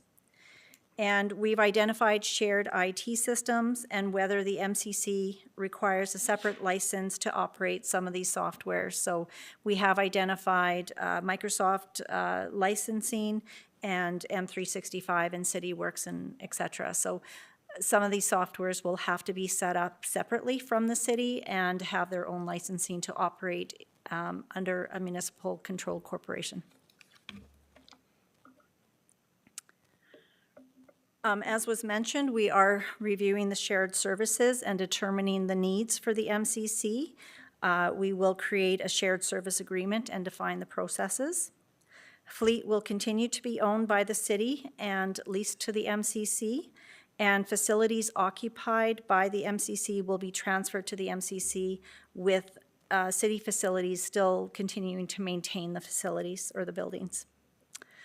Bylaws and policies, we will need to prepare a new dividend policy and update or create a new investment policy. And we will also identify what other policies or bylaws will need to be updated. We will need to review any existing contractual and regulatory requirements and obligations and determine the impact. Also look at setting up the MCC board and employees, so transferring the employees to the MCC and recruiting for the new CFO and the board members. And prepare the unanimous shareholder agreement, establish board governance and branding of MCC. So for the rate review committee, we are currently doing a financial analysis of setting up an RRC. Looking at processes and policy, so identifying what committee policies are required, preparing terms of reference, position descriptions, and approval process. Looking at the regulatory, so preparing the framework, policies, procedures, approvals, and appeal process. As well as the appointment, recruitment of committee members, so looking at skills and compensation requirements. So how much will it cost to make this change? So the initial cost estimate for the MCC, the one-time transition setup costs, we're anticipating to range between $4 to $5 million. The ongoing operating costs for the board, the new position, software, and IT costs are estimated to be between $2 and $3 million annually, which is approximately 1% to 2% of operating costs. For the RRC, the one-time setup costs would range between $25,000 and $45,000, and the ongoing operating costs for the committee, consultants, legal support could range between 185,000 and 215,000 annually. So I will turn it back over to Matt to take us through the next few slides here. Thank you, Lola. I apologize, Mr. Klassen. Just on this slide, the last one, thank you. So ongoing operating costs for all the board members and bonuses and wages and salaries, you anticipate to only be 2 to 3 million annually. However, I would say that's in some MCCs just the bonuses. So I'm just wondering how you came up with these numbers. Is it based on all the pay structure being just equally transferred over? Yeah, through the chair. We did take a look at compensation for the new CFO position and the compensation for the board. I don't believe we anticipated any bonus structure at this point in time. The transition for software and IT licensing, as well as we did put a contingency in there for estimated purposes. This is the incremental cost, so it's not the total cost of operating an MCC. This would be the incremental operating costs, because you would still have all the employees that are currently within the city that would be transferred over to the MCC. But yeah, the two, maybe that was the big confusion, was this is only incremental cost. And it assumes that the MCC is going to be using some of our services still. Correct. Through this transition process, that we are assuming that all of the shared services that we currently have in place would continue with the MCC at this point in time. Okay, I feel like that is potential trouble. So what would that cost if they had to set up their, like, maintain their own building, set up HR? What's that different? What would that incremental cost be? That's a great question. We have not dug deep into that work right now, but that is something that we would be looking at further and considering, and if you have something to add. Thank you. Sure, just to add that when we speak about continuing to leverage City of Medicine Hat supplied shared services, we pay that internally through an internal charge today to try to keep the bank account whole between the municipal side and the business side. This would formalize that between a formal contract between the MCC and the city with appropriate payment for those services. So theoretically, if the city is competitive in providing those services, the MCC would wish to continue those, and if they're not competitive, then the MCC would look to find an alternate provider for those or insource it. But the business case at doing so, we're assuming, would occur later through, once a board would be in place and through time. So as part of those 2 to 3 million annual ongoing costs, we have assumed a certain portion of that is for ongoing implementation for potential insourcing of those shared services through time, but we've not made assumptions on that basis yet, that we're essentially just formalizing the agreement that we would have in place internally today. And all of that money currently stays in the city, regardless of you're paying it to another city department, it stays in the city. But if the MCC had their own HR, none of that money would be lost to the city. Yeah, we would not incur, so we would not have the expense associated with it, and we would not have the additional revenue transferred from the MCC. Although we would still have to have some amount of HR, like Correct. the expense might not decrease relative to the size of, or the exit. Any other questions at this point? Oh, Councilor Hirsch? Well, and I appreciate the commentary. If council recalls, even through audit, we have different divisions, solicitor's office, city clerk, et cetera, that actually bill appropriately, which is their own cost center, if you will. And that's why, to your point, so thank you, Director Barta, that there wouldn't be additional cost to it.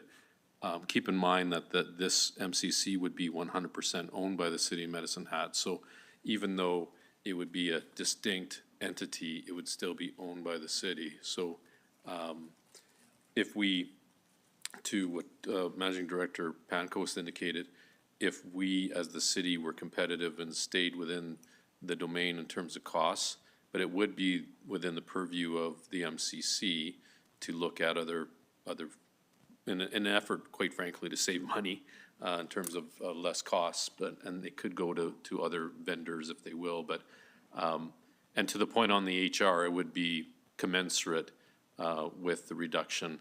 I wouldn't see that we would maintain additional staffing, or I guess we should be careful how we speak, is that some of those duties could graduate over to the MCC department, but collectively may still be in the balance, in the totality might be similar from what we see right now. Managing Director, City Manager Mitchell?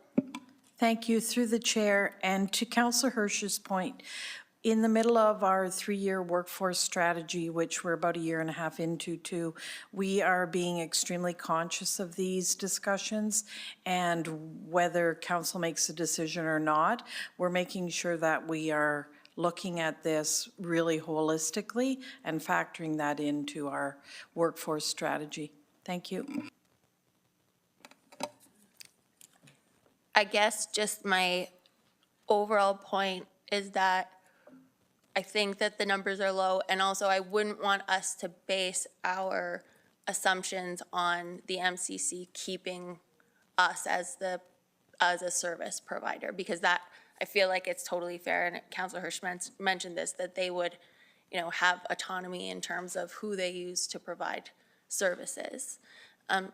Councillor McGrogan, did you, I can't see the screen, did you have something? Well, I guess first I'll just ask if this is a time where you want feedback, or are you just giving us this and we're just gonna all go away, or what would you like from us on this? I guess what I'm curious about. Mr. Klassen has a few slides Okay. still, I'll wait and I then. think Thank you. communications.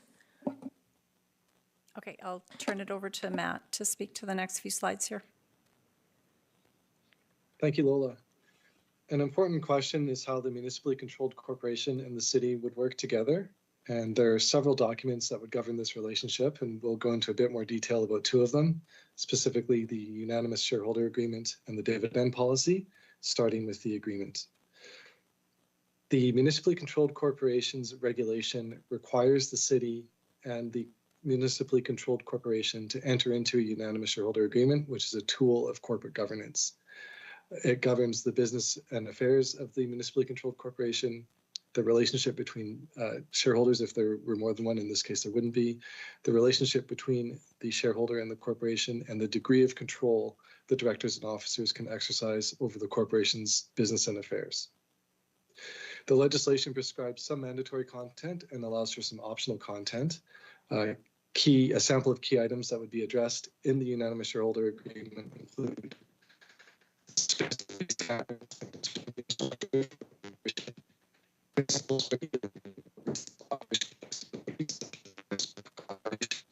Can you just hold on for a second? Mr. Klassen, you were breaking up for about 10 seconds there, and I'm just wondering, it could be on our end, I'm not sure.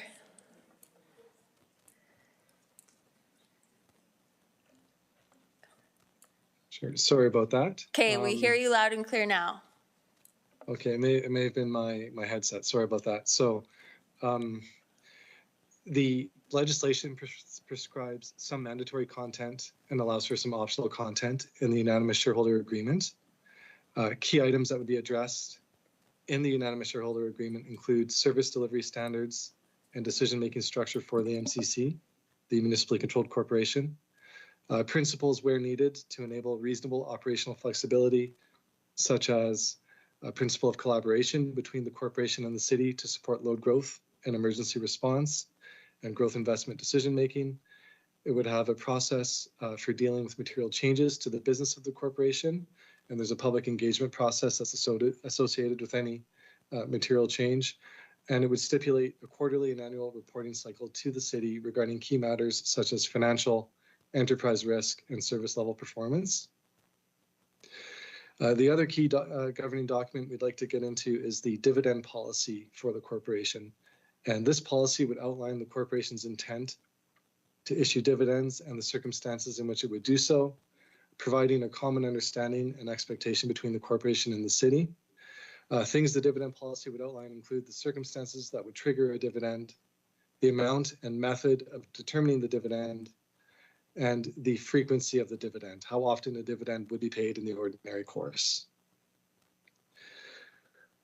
But before any decisions made establishing a municipally controlled corporation, public engagement is critical and also required by the Municipal Government Act and the Municipally Controlled Corporations Regulation. There are two key components to the required public engagement, namely information disclosure and a public hearing.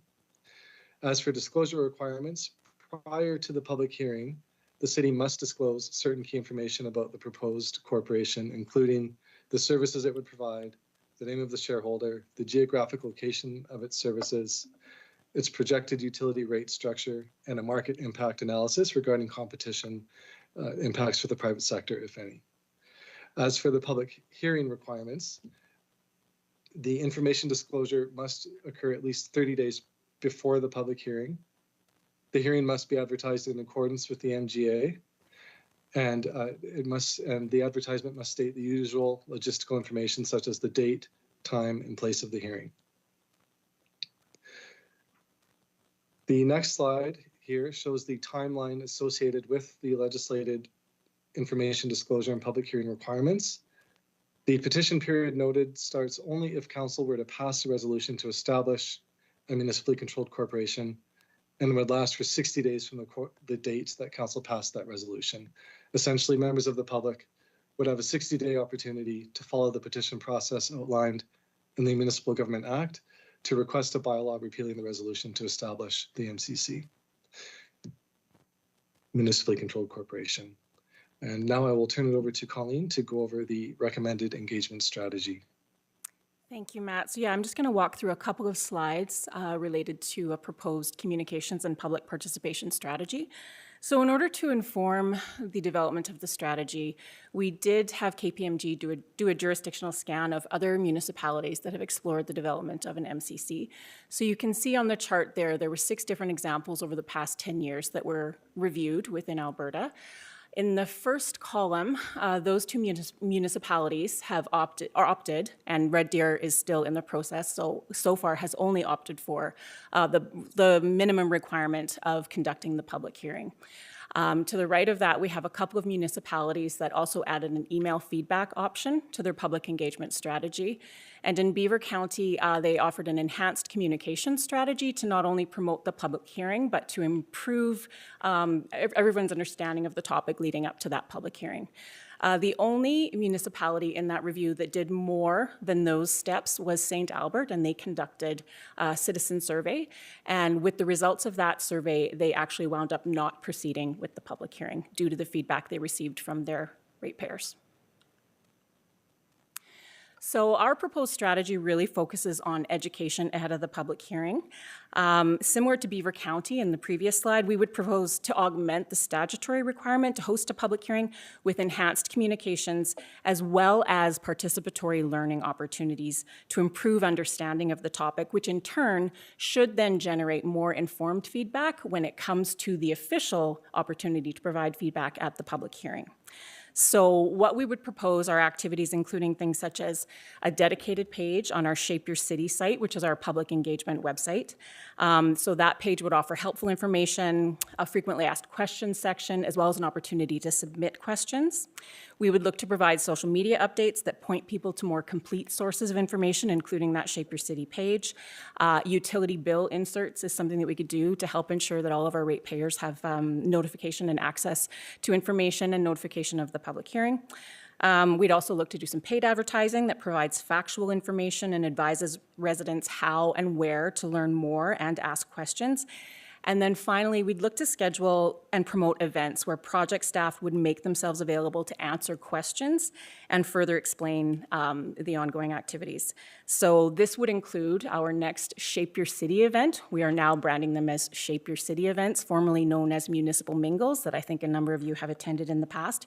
We have one of those scheduled for May 1st at Big Marble Go Center, so that would be an opportunity for the project team to attend and just speak to our ratepayers and residents about some of these proposed changes. Some of the important key messages that we'd want to emphasize throughout the process would be that the changes that are proposed are related to governance, and the public shouldn't see significant changes when it comes to the provision of utilities or in their utility bills. And we would also want to emphasize throughout the process that as the decision maker, council is privy to more information, as there will be some FOIP exceptions that will be in play. So with that, I'll pass it back to Managing Director Pankos to close the presentation. Thank you, Colleen.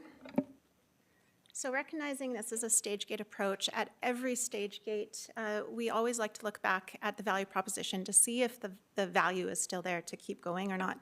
So perhaps I'll reiterate what KPMG had proposed as part of their initial assessment, and also recognize that it's in the context that the energy business is changing and it's at risk going forward. And that's really the reason that they highlighted the desire or opportunity to introduce a skill-based board at the MCC is because we are facing generational types of changes, depending in the short term on what happens with the federal election, but certainly even longer term, the level of regulatory complexity, the level of energy transition considerations, the level of potential spend that we have even to renew our aging assets is quite considerable, and seeking a skill-based focused effort to better position the business for success.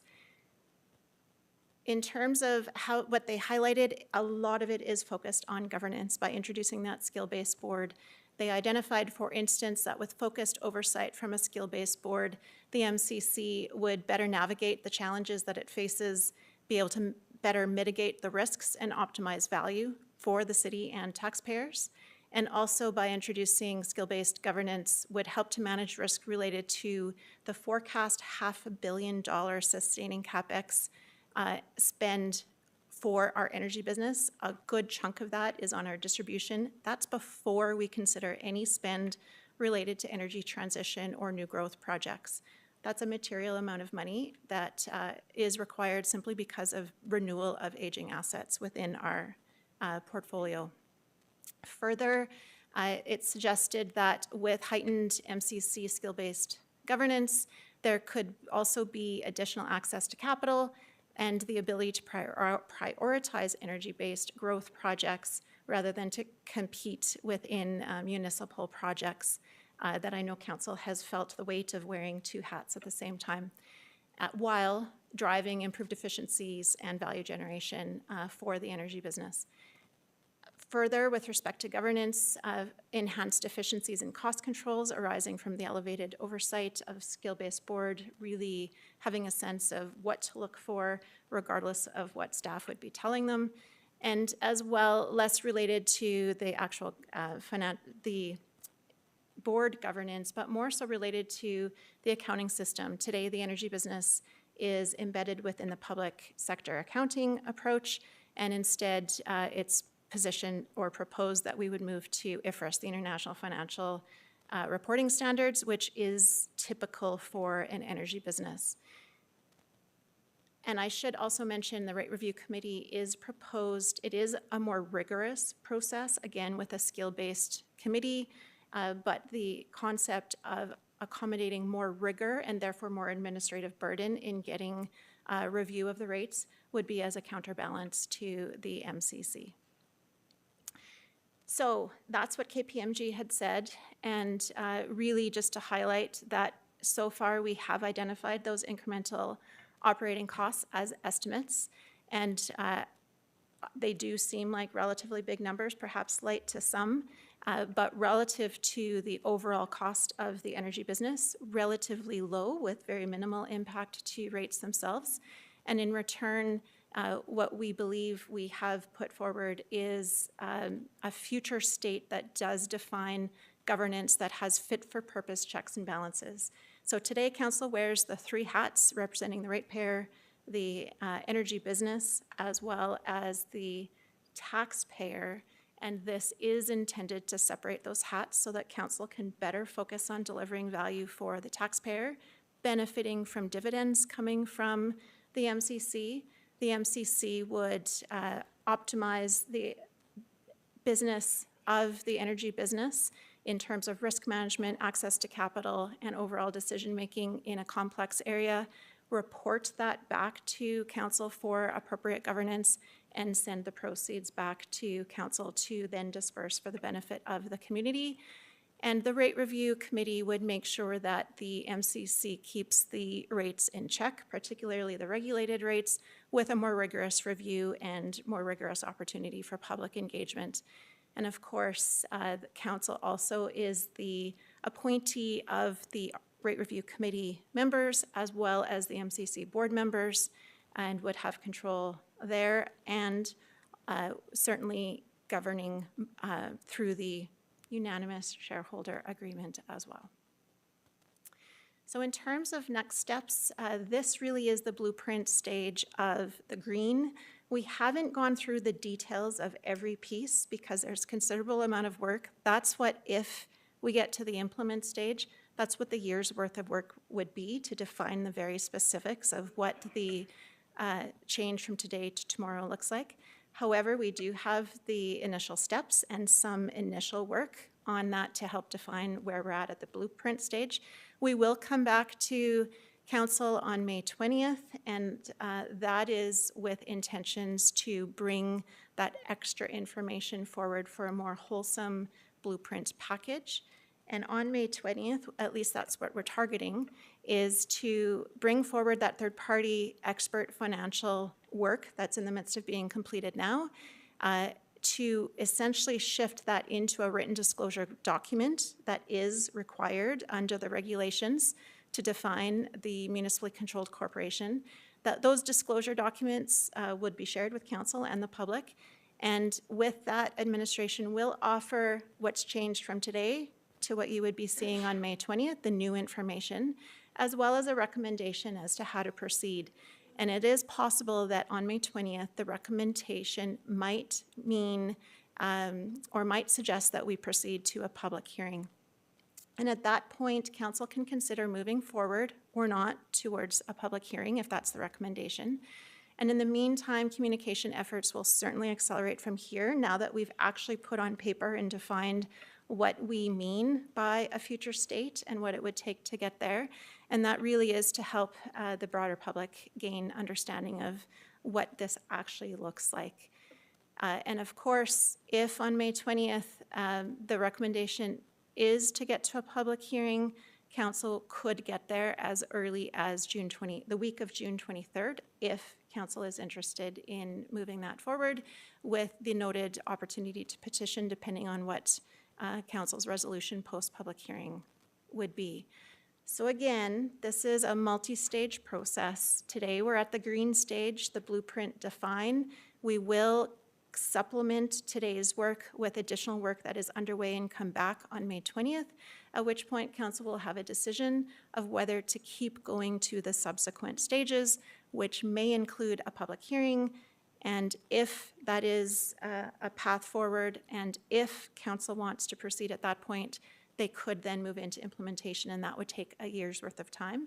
And of course, there's also an election in there. So lots of ifs, and it is up to council to determine what we do along that path across those various stage gates, and staff will certainly do what we can to better inform what we are meaning by the blueprint, and but the specific details won't be determined until the implementation phase. So if council sees something of critical importance to weigh in at each of the stage gates, it would be appropriate for us to receive that feedback so that we can refocus efforts to better define some of those elements, recognizing that there will be further decision points along the way. And I believe that is it, and I'll thank you for your time. Thank you. I have Councilor McGrogan and then Councilor Van Dyke. Thank you, through the chair. I see the date in May, probably I'm going to save my comments to them. I had about 3 lines worth, but thank you for this. I think it's really valuable to keep this in front of the community and in front of us to see how much work's been done and where it's going. And I'm really encouraged and looking forward to I guess, a little more detail in May. But very encouraging work and appreciate it. Thank you. Councilor Van Dyke. Yes, thank you, through the chair.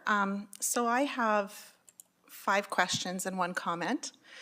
And I realize that some of them may not be able to be answered this evening, but my purpose in sharing them is to let administration know that these are questions that I will be needing answers to through this process, like you requested.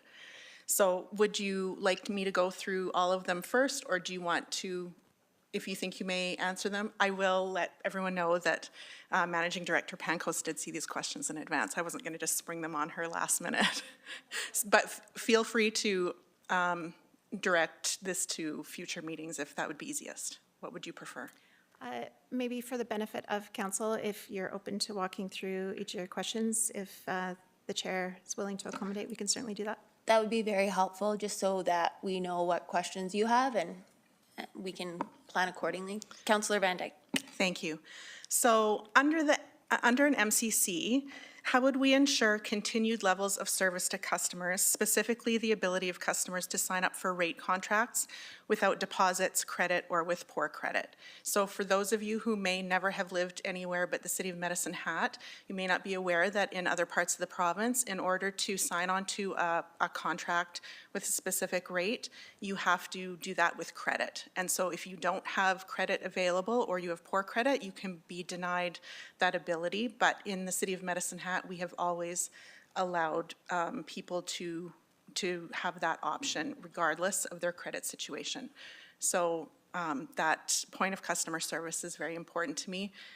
This province talks about the rate of last resort. We don't hold people onto a rate of last resort. They are always able to get a contract if they choose to when we're offering contracts. So that was my first question. So yes, through the chair, with respect to that one, the starting principle, and again, we don't have all the details yet, but the starting principle is that we would maintain to current service levels. And because that is a service that we provide today, we would look to continue that. Of course, there is consideration from the MCC side of things that there is extra risk they would take on in doing that, and that would just be reflected in the submission to the Rate Review Committee when looking at that. But the other opportunity is if it is a strong value of City Council and the City of Medicine Hat, that could be something embedded within the unanimous shareholder agreement as a governing value to expect as a relationship term between the two parties. But yes, there is opportunity to consider that going forward. Okay, thank you.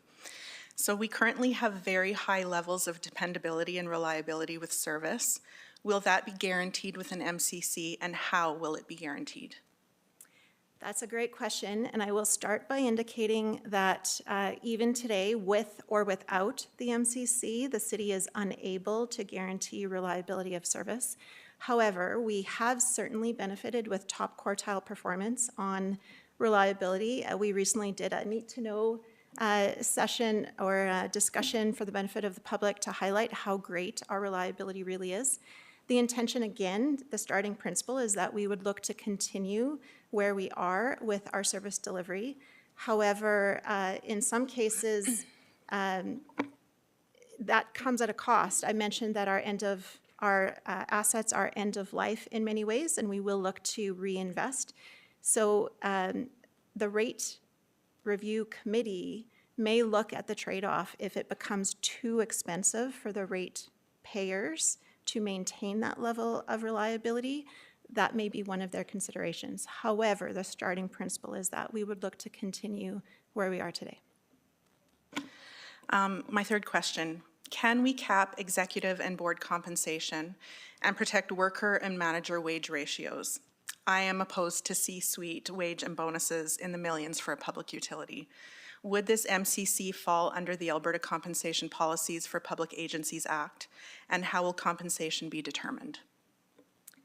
Thank you for that question, and I know it was also alluded to earlier. I can't today answer the direct question about which act it might fall under. However, I will highlight that there is quite a difference between what a City of Medicine Hat MCC under current scope looks like compared to some of the utilities that you're probably thinking of that are paying millions to the executive team.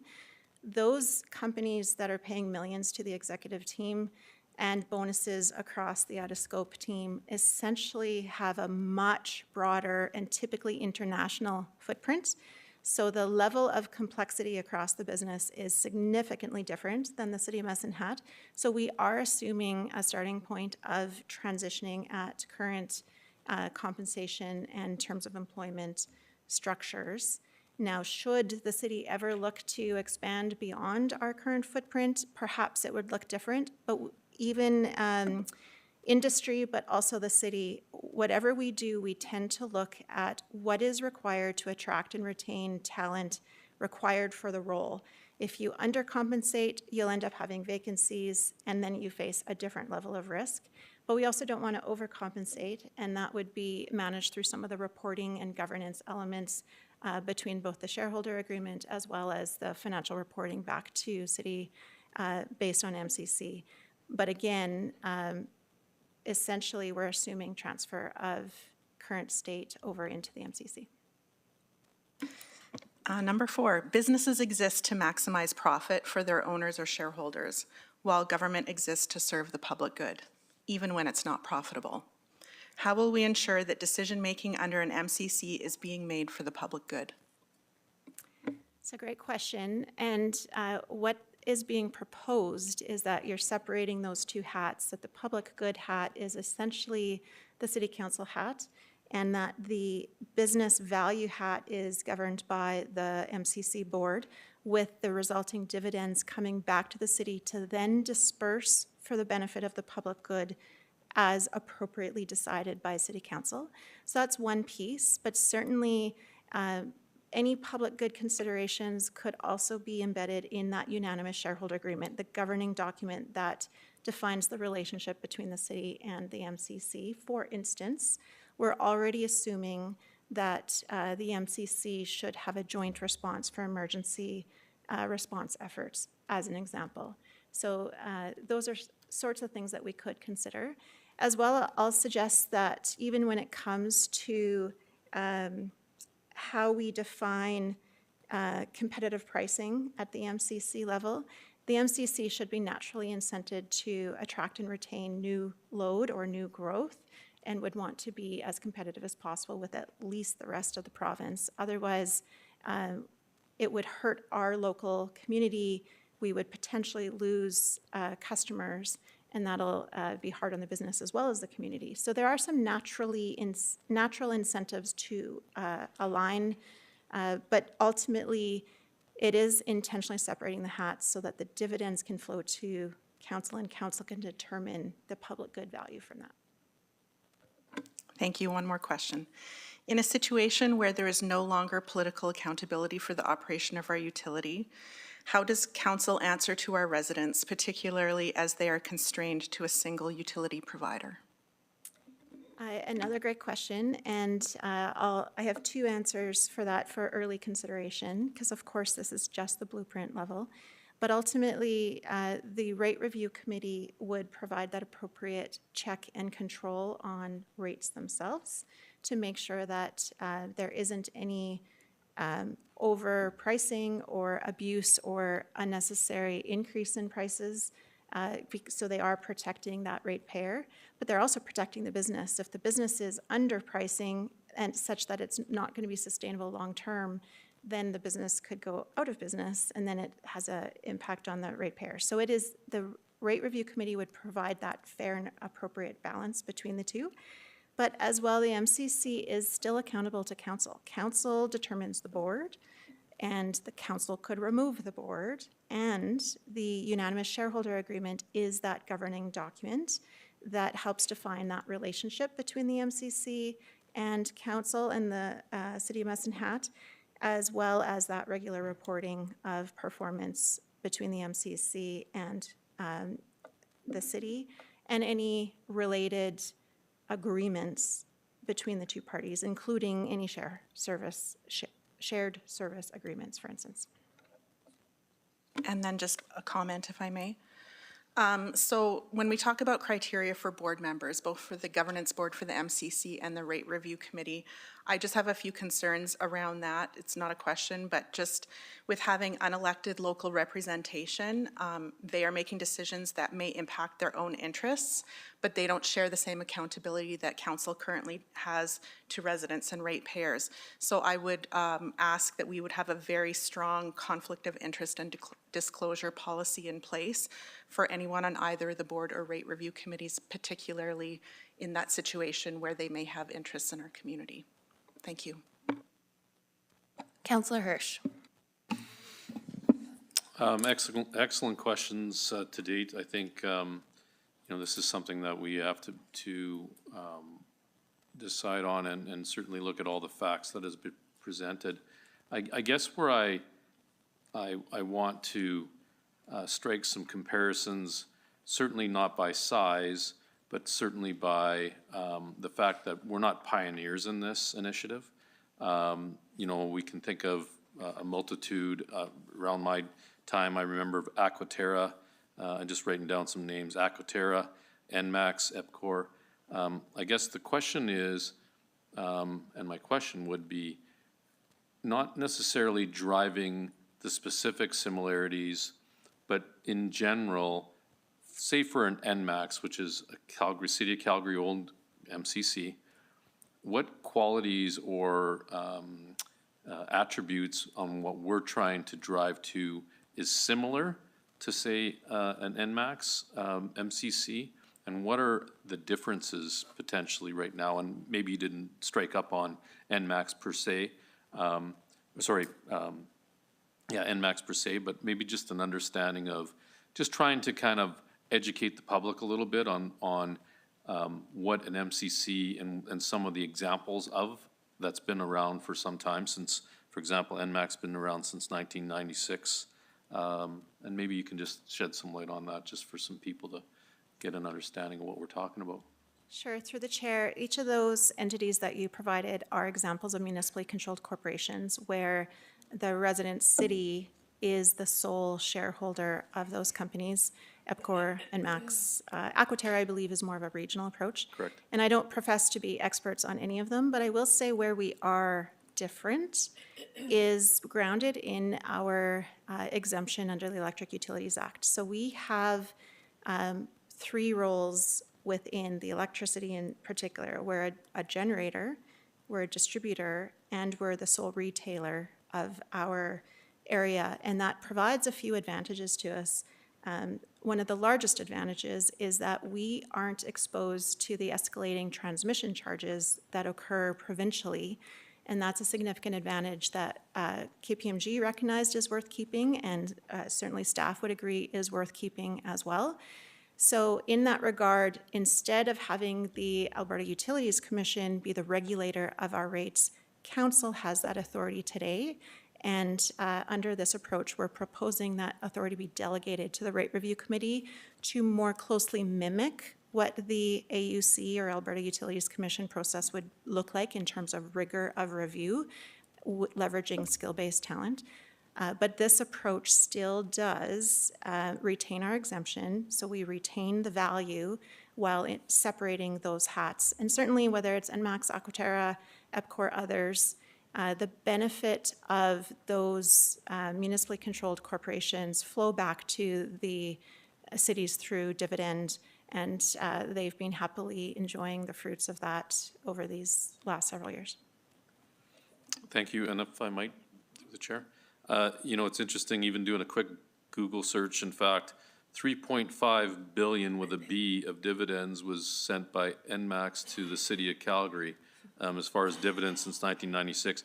I don't profess to expect that massive amount, so we'll put that out there. But I think it just does demonstrate kind of the similarity in terms of what we have for a setup that our current controlled dividend process does happen, and it won't necessarily change. Basically, guide and control would be as the 100% owner of the city of Medicine Hat, but driven by the fact that I really fought for 20-some years ago when we had a dividend policy that was a specific number, which was $42 million every year went to the city back when we were making money. But the reality is that was an inappropriate use of funds because you never knew the performance of that corporation year to year. So to really pick that number arbitrarily was a bit of a dangerous thing. So I petitioned and was successful looking at more percentage-based contributions. But I'm wondering, you know, as we move forward, and in respect to even Councilor Van Dijk's question, you know, what can the citizen expect? My submission would be is the fact that we are an exemption status is that anyone that's disadvantaged or have poor credit, by the exemption alone, we're obligated still to maintain that because we don't have any other entrants. So I think minimally, I don't see from the optics of the citizen to expect much difference, even in terms of we talking about dividends, et cetera. I know that there's, you know, transition costs, et cetera, but in the long run, and again, I guess maybe elaborate a little bit on what the board governance would look like in terms of the selection criteria of those board of the MCC versus, and again, KPMG recognized that we were almost, as a council, in conflict between the taxpayer, the ratepayer, and the owner of the entity trying to drive a profit. So maybe highlight a little bit of the selection criteria of an MCC board member and what you're looking for, because right now the checks and balances for us around this horseshoe is a little bit minimal when it comes to our experience in that field versus what maybe an MCC board governance would look like. So maybe you can highlight that a little bit. Sure, through the chair. Ultimately, I believe one of the slides we did try to speak to some of the skill sets that we would be looking for both the board and the rate review committee. And ultimately, that is a core difference of current state versus future state. Today, we essentially take the will of the public through the election process as to what the candidates around this table, skill set wise, experience wise, understanding wise of an energy business would be in making decisions. I think you've all felt it's quite a learning curve. It is complex. And really, we've just touched the tip of the iceberg at the level of complexity that we face in the energy business. And it's difficult to understand or weigh how do we look at something like a Samus Solar or not versus a REC facility or not? How do we collectively manage those costs? Whereas a board would be specifically identified by their peers and nominated by their peers based on skill set gaps that might exist on the board to fulfill things like understanding of commodity risk management, understanding utilities, understanding regulatory and legal rules and considerations and risks, all the typical skill sets that you might see at a typical industry level board is what we would look to identify to nominate for council's approval. And then that board would be self-governed with the appropriate committees, et cetera, meet regularly, but have that industry-based experience to know what they're looking at, what they should be asking questions about, what they should be leery of, what they should identify as what's missing or need to go target. And it becomes a bit of a control as well as advisory. And that's something that we may or may not have depending on who's around the table at a council meeting. So the concept of a focused skill-based board who can truly focus based on the governing unanimous shareholder agreement with the city would define how best to proceed and navigate the complexities of a changing energy market, navigate the complexities of an aging existing fleet, navigate the complexities of uncertainty with the provincial, federal, and even international when it comes to carbon rules, all of that, we would have experienced individuals at the table to help weigh in how best to proceed going forward. And then my final question, and it might be, so through the chair, perhaps the Director Graham, or perhaps if you want to take it on. I just thinking about the communication strategy. We do, the Save Medicine Hat has I call it the kind of the information spectrum. We sometimes inform, sometimes we query, that sort of thing. And I guess when I think about what we're going to do in terms of the public participation, it does speak to, it was a perfect segue when you speak to the amount of information relative to this. What can, as far as the strategy goes to inform, I know it was on the presentation saying that there is some material that would be unable to be circulated based on, basically because we've got an institution right now that we're running and there's some information we just simply can't share. What is the intention when we do the public? Is within that spectrum of, is it to inform public? What is it that the citizen can expect in terms of their participation when it comes to this? Yeah, through the chair, that's a great question. The bulk of activity, yes, would likely fall, you're speaking to the International Association of Public Participation Spectrum. Thank you for where that. on one end of it, you're talking about inform, and it progresses through a series of more intensive engagement opportunities. The intention, though, really would also to offer in-person learning opportunities. So it wouldn't just be a broadcast mechanism where we would push out information to the community. We would also offer a number of opportunities to submit questions, engage with project staff, chat with them, help themselves better understand the issue in order to prepare for a more productive public hearing where presumably and hopefully residents who chose or ratepayers who chose to participate in the public hearing would have taken advantage of some of those opportunities and thus providing more informed feedback during that hearing. I appreciate that because I think, and I guess my plea as we move forward is for people to absolutely get informed on this decision. I guess the challenge is a lot of people think that, geez, let's just keep the status quo, but there is some relative danger, and I might be able to highlight that later on as we get down the road to the ultimate question when it comes to our finances, et cetera. And I think that it's important for the public certainly to have an informed decision on, or a formed opinion on this, and I think that's the key, I think, is just to get educated. Thank you. Councilor Hyder. Thank you, Mayor Clark, and through the chair. I'm excited about this. I too will save my questions and everything till May 20th, but great questions and conversations, great questions, AVD. I love it. I just want to give kudos to all the work that's been done on this. Pardon my nose, this is crazy. Got some sort of cold or something. A lot of work has gone into this, a lot of time and effort, and I just am excited about this. Like Managing Director Pankos, you said, it's a huge learning curve sitting around this horseshoe, and not, having this kind of design for this organization would be just so advantageous for us. So I will keep everything else till the middle of May, and thank you for all the work that's been done. Okay, I have a few questions. I think I mentioned economic development before. It's kind of to Councilor Van Dyke's point about how we ensure that we're not losing community value in pursuing this. So I believe I heard you say economic development would be potentially one of the things we include in the unanimous shareholder agreement.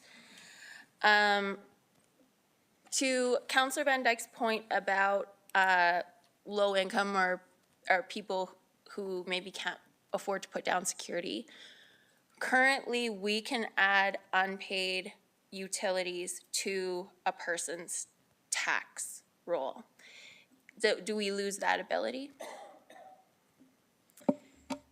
So I believe that is a detail, Mayor Clark, that we would need to confirm through any further next steps. However, that could be something that we could consider, assuming it doesn't break any laws, that we could consider through a shared service agreement with the city.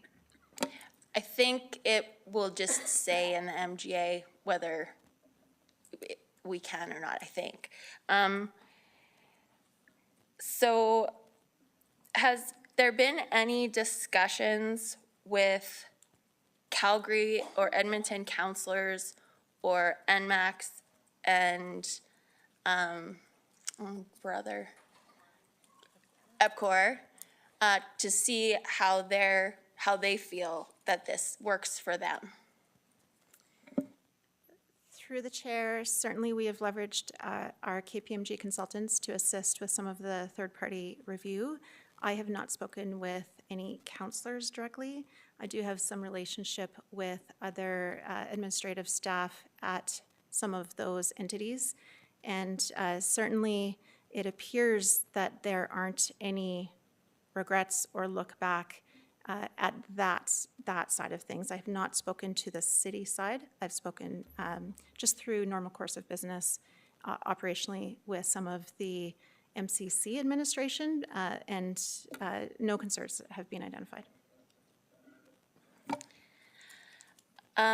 Do either EPCOR or NMAX operate in a statutory monopoly? So I did highlight, Mayor Clark, that the city is unique with particularly our electric utility exemption, where the city retains the regulator role for approving rates on a exclusive approach within our municipality in our franchise area as a monopoly. And that's where appropriate governing agreements through the unanimous shareholder agreement and the addition of a more rigorous rate review committee would be appropriate to make sure that we continue to behave appropriately. But I will say that the exemption would provide value both to the customer as it does today and to the energy business as it does today. And that's a privilege that neither the MCC or the city would want to unintentionally abuse in any way, because we would not want to risk our exemption. I don't disagree. I think my point in raising that is that we really aren't analogous to EPCOR or NMAX because we operate in a less competitive environment. To me, and we have the information we have right now, this seems like a really expensive and complicated way to get a skill-based governance. So, like we mentioned, delegating authority to a rate review committee. I don't know why that we couldn't have skill-based governance in that regard. It feels like the worst of both worlds from my perspective as a counselor, because council still retains all of the accountability. We are at the top of the pile. We are, and still at closest to the ground. So rates have to be ultimately, the buck stops here. What the MCC is doing, the buck stops here, but we have far less control over what's happening. So I'm really struggling to understand how this is the easiest way to get to skill-based governance, which I agree is important. Finally, I noticed that one of the slides said consult, and then we kind of started talking about more informing. As I've said before, I think this should be an election issue. I don't know that others around the table agree. This is, much bigger than deciding about a rec center. This is a very historic and important part of the identity of Medicine Hat. And, I feel like if we're going to consult on any issue, this would be one that we would necessarily need to do the, whatever the international public participation like the maximum, because it's super high value. It is super important to our community. It forms part of our identity. It has been with us for over 100 years. It's a huge change, and for that reason, I think that robust consultation, and maybe not everyone has something important to say, but some people might. We live in a community where a lot of people have experience in the energy sector. So I'd be really encouraging the maximum possible consultation. And, you know, as counselors, we're gonna get reach outs, and I would like there to be a plan in place for how those reach outs don't just get lost in the shuffle, and we can close the feedback loop and make sure that whether it's a question or a submission on, for example, if someone might have experience working in an MCC and they can shed some light on the pros and cons that they experienced while doing that, I feel like we owe that to the public before we make this decision. Public hearings are fine, but I don't think that they're consultation. I think it's, we're almost at the decision phase. We are at the decision phase by then. So I would be in favor of more robust consultation. And that, I think, is all of my things. Seeing no further speakers, thank you very much for your presentation.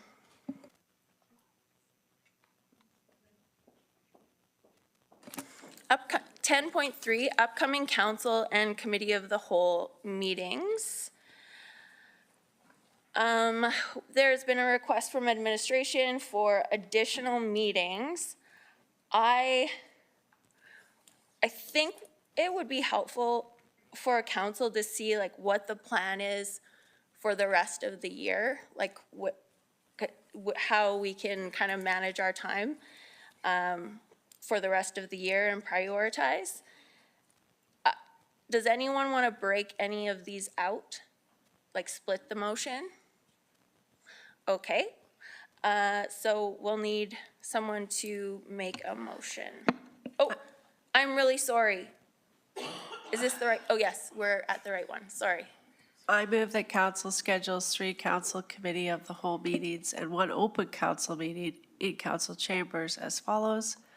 CCW, Monday, April 28th, 2025 at 6:30 p.m. CCW, Thursday, May 15th, 2025 at 4 p.m.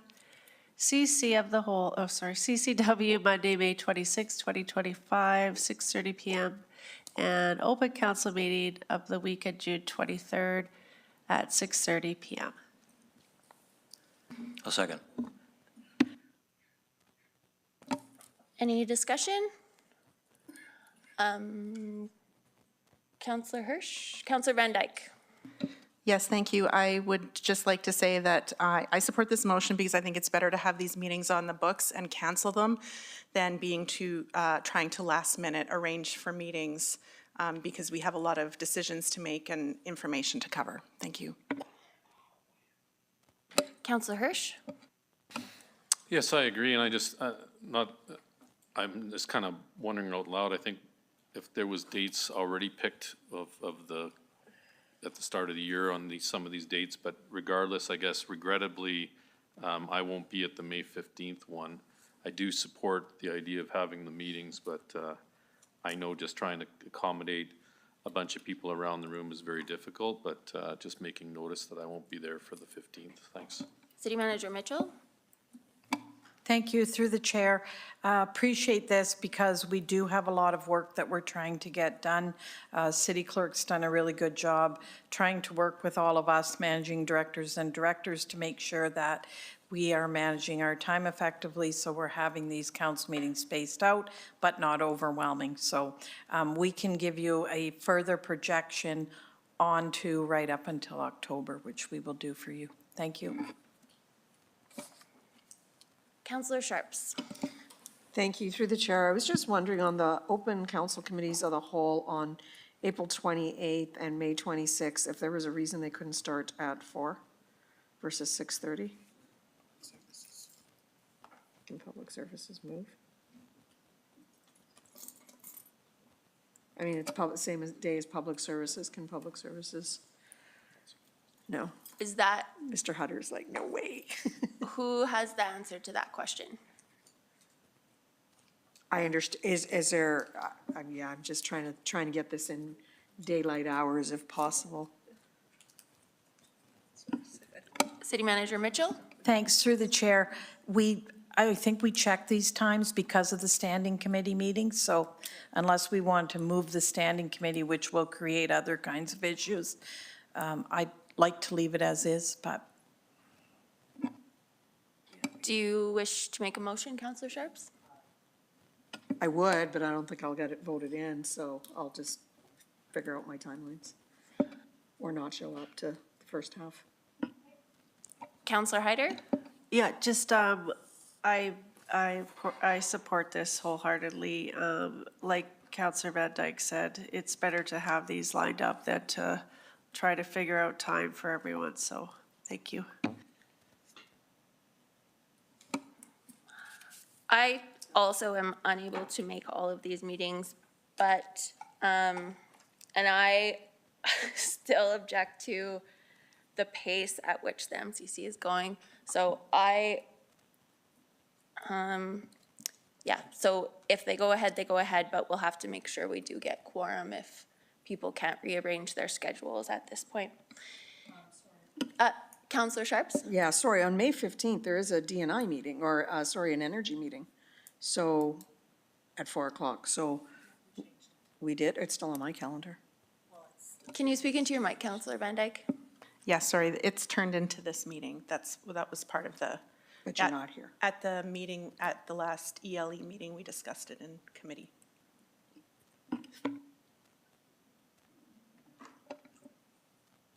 Good. All right. We will vote on the motion.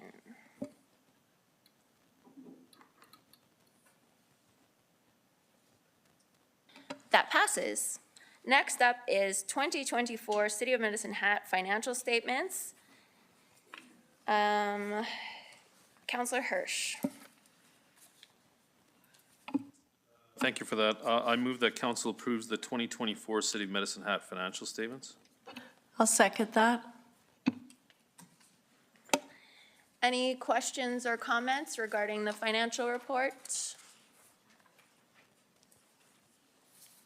Seeing none, we'll vote on acceptance of the financial statements.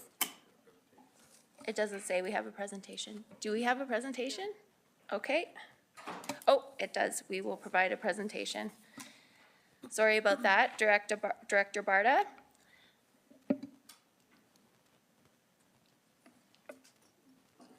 Go ahead. Okay, thank you. I'll just wait for it to get loaded here. Okay, we'll take a look at the current environment, the financial performance, and the financial health. So the city is impacted by external factors. Inflation rate continues to fluctuate. In February of 2025, it was at 2.6%, and the forecast for 2025 is to average around 2.2%. Bank of Canada interest rate has been decreasing and is now at 2.75%. We are also anticipating cost impacts from the U.S. tariffs. All of these items will impact the cost of providing services to the community. We are continuing to see volatility in electricity prices. In 2023, average prices were 133 megawatts per hour, and $63 in 2024. The budget for 2025 is an average of $53, and we are seeing the market around $45. So this will have an impact to the city's revenues, as the power generation plant will not provide the cash flows at the same rate as the prior years, and we may even see negative cash flows. So taking a look at our financial performance, M&P is our independent external auditor. They have completed their audit for the year ending 2024, and they are providing a clean audit opinion for council approval. I also want to note that the Canadian Award for Financial Reporting has been awarded to the city by the Government Finance Officers Association for its 2023 annual financial report, and this is the 22nd year in a row. We have also received the popular annual financial report for our annual report for 2023, and this is the 12th year in a row. And we also have received the Distinguished Budget Presentation Award for the 2023 to 2024 budget period. So taking a look at the city's consolidated financial position, and the numbers on here really just highlight the key balance sheet figures as of December 31st and compared to the prior year of 2023. So investments were $754 million. This was an increase of $21 million. The increase is in the investment portfolio, and it's primarily due to better performance of our investments. Debt was at $363 million. This is a decrease of $27 million from the prior year, and this is primarily due to a pausing the new borrowing due to the high interest rate environment. Asset obligation is at $138 million. This is a decrease of $117 million from prior year. So the asset retirement obligation reflects the costs of decommissioning obligations. This is an estimate of what obligations could cost, and therefore that number can shift. It can either be higher or lower. The number is lower due to completing the abandonment work on a number of our oil and gas wells, and we are also seeing the estimated cost coming in lower than what we had previously estimated. I do also want to note that the power plant obligation is not currently recorded in this figure. The reason for that is that there was some uncertainty around the decarbonization regulations and when this would be required. And there's no change in our net capital assets. It remains at $1.4 billion.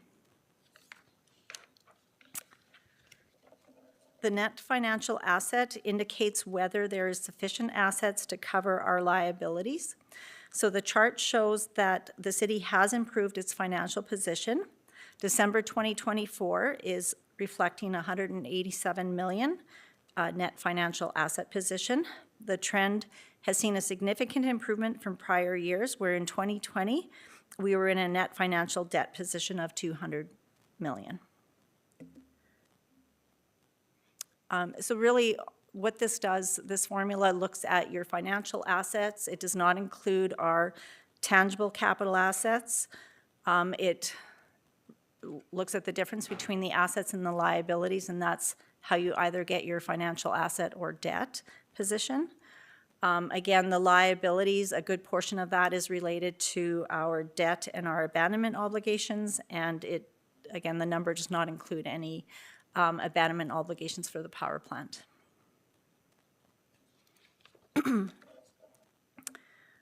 Looking at the city's consolidated statement of operations, and this is compared to budget. So revenues were $428 million, which is $33 million lower than budget. This was due to lower revenues due to lower electric commodity prices, offset by higher realized investment income. Expenses were $315 million, lower than budget by $114 million. This was due to a decrease in our non-cash items related to $96 million reversal of prior year impairments of our oil and gas assets, as well as lower power pool purchases and natural gas purchases due to lower commodity prices. Annual surplus is $145 million, which is higher by $102 million from budget. And just to note that this is not cash. We did not make $145 million. This does include non-cash items such as the reversal of the impairment, amortization, and all of that stuff.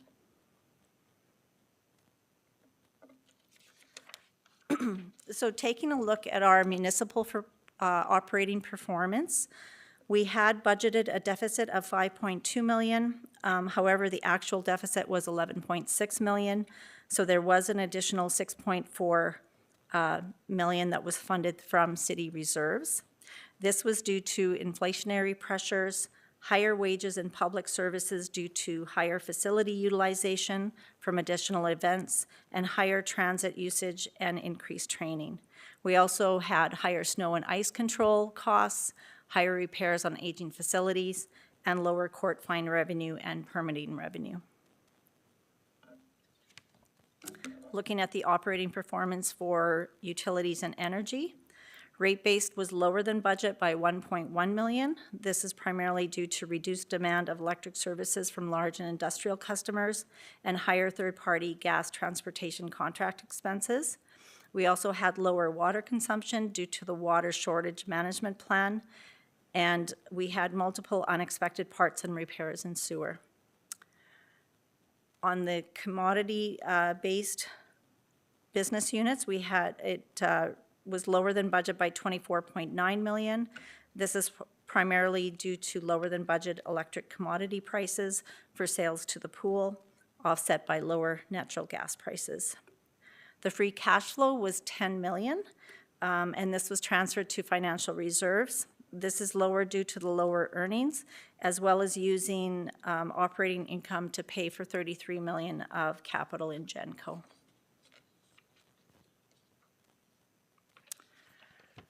Capital spending, we had approved capital, which included 2024 and prior year budgets of 747 million. We had spent to date 444 million. We're forecasting to spend 261 million to complete the projects. So we are anticipating to be lower than budget by 42 million, and this is primarily due to lower gas production abandonment costs. Taking a look at our financial reserves, the objective is to be sustainable in the long term and avoid reliance on volatile revenue to fund our municipal operations. The city needs to ensure that we have funds available to fund future requirements and obligations, so funds need to be available for future volatility and uncertainty. This requires prudent management of our reserves to ensure that we are planning for tomorrow. Reserves will also produce stable investment income through a well-diversified portfolio. So reserves are earmarked for specific purposes such as asset replacements, abandonment, energy transition, future growth opportunities, and covering our operating shortfalls and unexpected events. So just to note, the shortfall in the municipal budget, as I mentioned, was 11.6 million. If we did not fund this through reserves, and we were looking at taxes to fund that, it would be a 12.9% tax increase.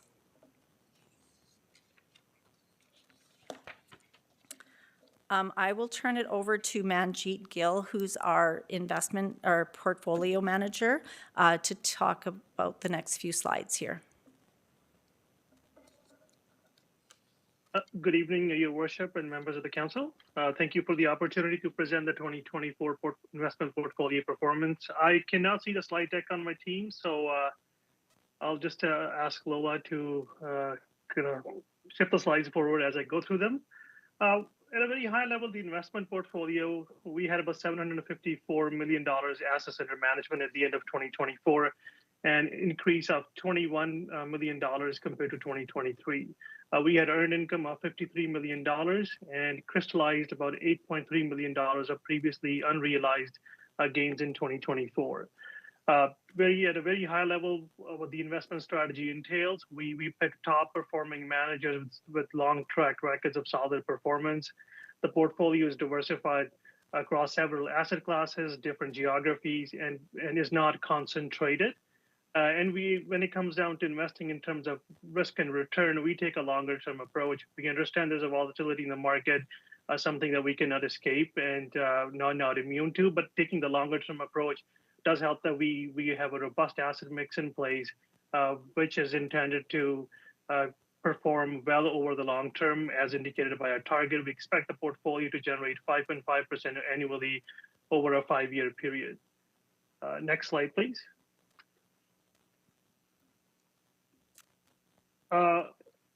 Just a quick market commentary. Some of this information is stale at this point. It's from 2024, but I'll just quickly go through it.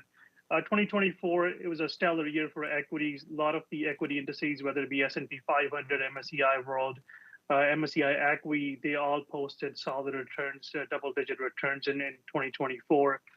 From a fiscal monetary policy standpoint, Bank of Canada did start to lower its benchmark rate in 2024. We started the year with 5% and ended the year at 3.25%. There were another 2 more rate cuts in 2025, bringing that overnight rate down to 2.75%. In the last meeting, the Bank of Canada held the rate steady, so it's currently sitting at 2.75%.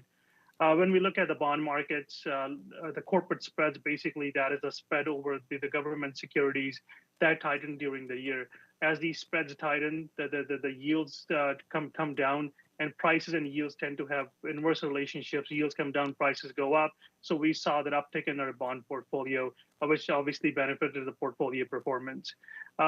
Reduction in overnight rates obviously bring the interest earned on our cash down, which does have a negative impact on the portfolio. But by keeping the cash minimal and investing in high interest rate savings account, locking in some high interest earning term deposits, we were able to mitigate the impacts that reduction in interest rates have on interest on cash balances. So we were able to minimize the portfolio drag. As I said before, the portfolio is well diversified across several asset classes, several geographies, and the diversification has served as a first line of defense and has benefited the portfolio ever since we transitioned from primarily a bond portfolio into this well-diversified multi-asset portfolio. On to the next slide, please. So here's a quick snapshot of how different asset classes within the portfolio perform. The dark blue bar is the performance of the portfolio. The light blue bar is the respective benchmark we compare these different asset classes against. So all our mandates in the portfolio are active mandates. So by that, what I mean is the managers have full discretion on making those active selection sector and security selection bets. And as you can see, our global equity portfolio, the Canadian equity portfolio, has outperformed its respective benchmark returns. Infrastructure had done well. The only pain point, I would say, fixed income was not too far off, is the global fixed income, because of the U.S. dollar appreciation against CAD. It hurt the portfolio in the fixed income space, but overall, the assets held in the U.S. dollar benefited from the USD appreciation versus CAD. The asset class that kind of detracted was real estate. Real estate has been going through some structural changes with, move to remote work primarily. But what we saw in the 2024 was a bit of a course reversal. The third quarter of 2024, we started to see that those valuation dips started to bottom out. And at the end of the year in Q4, we did see some positive performance coming out of real estate.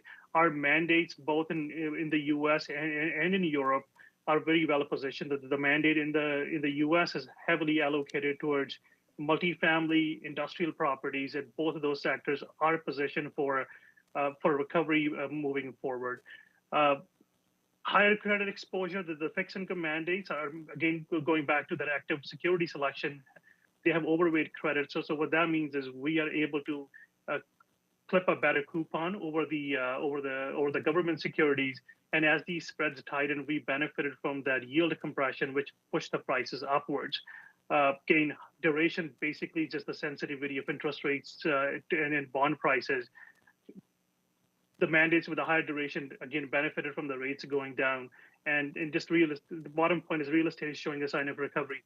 So as we kind of look at our portfolio, and as I said, it's not a concentrated portfolio. It's a point we made before too. Just to give you a quick example, our equity portfolio, if we kind of compare it to MSCI World, 72% of that portfolio is exposed to the U.S. security market. Our equity portfolio, Citizen equity portfolio, has only 53% allocation to the U.S. So going back to this active security selection, the quality of managers, even by minimizing the exposure to U.S., especially to those Magnificent Seven stocks, they have been able to add value while providing the downside protection. And as we kind of move into 2025, all the major equity indices are down. The S&P 500 is down close to 5%, but our Q1 performance, although it's 0.050%, but compared to that, but still is positive. So the diversification that the portfolio, robust portfolio we have built is also paying dividends in 2025. We've been able to mitigate minimize the downside participation while maintaining the downside risk while maintaining the upside participation. I've seen that through 2024, and we do continue to do well because of the diversification that our asset classes and our geographical allocation has provided. That kind of concludes my presentation. If you have any questions.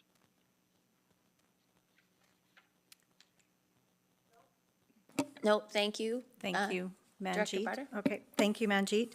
I will turn the next slide over to Vandy Bishop, who is our Treasury and Insurance Officer. Sorry, Your Councilor Worship. Hirsch does have a Yeah, question. sorry, I just had and it really maybe isn't more of a question other than, and maybe I will focus the first question to Director Barta in the fact that I guess council made a decision some time ago in terms of freezing our rates relative to the wholesale market while we do review in terms of where we're at and where we're headed. I guess my argument would be that probably contributed to less than what we looked at for a budget perspective. Is that correct? I mean, at wholesale, you're not making, you're basically selling the leather for the cost of the, same amount.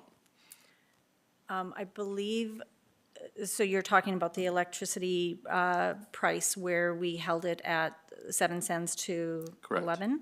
Correct. Yeah, I believe we actually did better. The market price was actually below the 7 cents. Because it went down? Yeah. Okay. So, Thank you. yeah. No, appreciate that. And I guess that's important for us to know. The other piece I think is important before we go away from our investments, and it's been a while, and I don't know if the general public is aware, but under Section 250 of the MGA, we actually did receive special permission by the province of Alberta. So Medicine Hat, Calgary, and Edmonton are the only municipalities that were able to get this exemption to do these type of investments past just what we would call fixed income or guaranteed investments. And the reason I think it's important for people to understand is because the performance itself is really a really feather in our cap. I think it's, again, important to understand that we don't take this responsibility lightly. The staff that work very hard, both internal to the City Medicine Hat that you see around you, we also have professional money managers in every aspect that we invest in. Really the proof's in the pudding when you take a look in terms of what our performance was. We actually beat the benchmark. So kudos to staff, kudos to maybe the money managers that are involved that we've selected through a very rigorous process. I just want the public to know, again, that we are benefiting from this exemption based on the government of Alberta, and it's benefiting us in a very large way. Those of you, we just talked a little bit earlier about the fact that interest rates are going down. That's not too exciting for people on a fixed income or municipalities that are just investing in GICs. So now I'll take a page out of my banking days. It wasn't very long. GICs were running at 5.5%. Well, now I don't even think you can find one at 2 or 3% right now. So that significant reduction on a fairly sizable portfolio is very material. So I think it's important for people to understand. So again, just want to thank the people involved, the presenters, the people that are attached to this and making some good, wise decisions on behalf of the Citizens Medicine Hat. So thank you.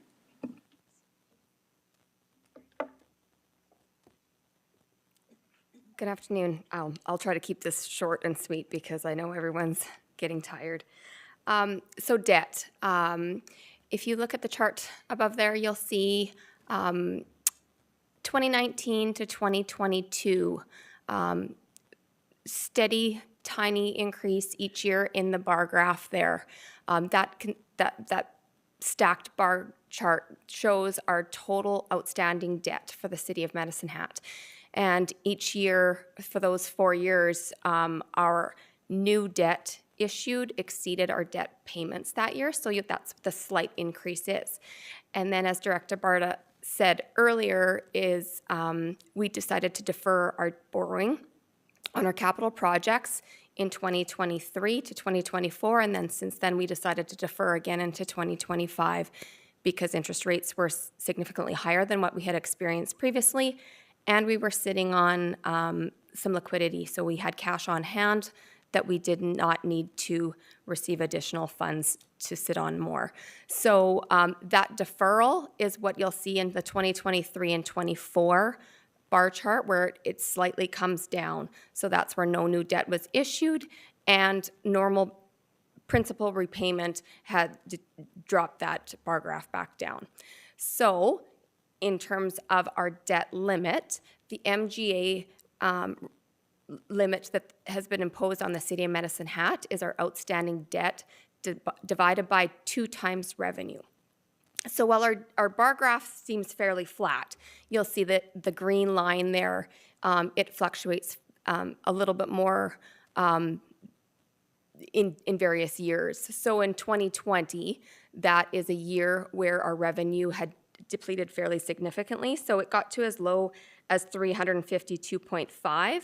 And then in 2022, only 2 years later, our revenue was $525.9 million. So when you consider that as the denominator, 2 times revenue is fairly significant. So obviously, one of the biggest drivers to that volatile revenue is our commodity prices. And so keeping that in mind, the city has put in our policy limit of 70% of our debt limit to be proactive and have that as a trigger before we potentially run into our MGA limit. Looking forward to 2025-26, that includes borrowing on prior approved capital projects that were deferred. In fact, $53 million is being borrowed at the end of this month to capture prior year's deferral. And then, of course, we're looking to borrow on any carry forward projects and 25-26 newly approved projects. That's about it.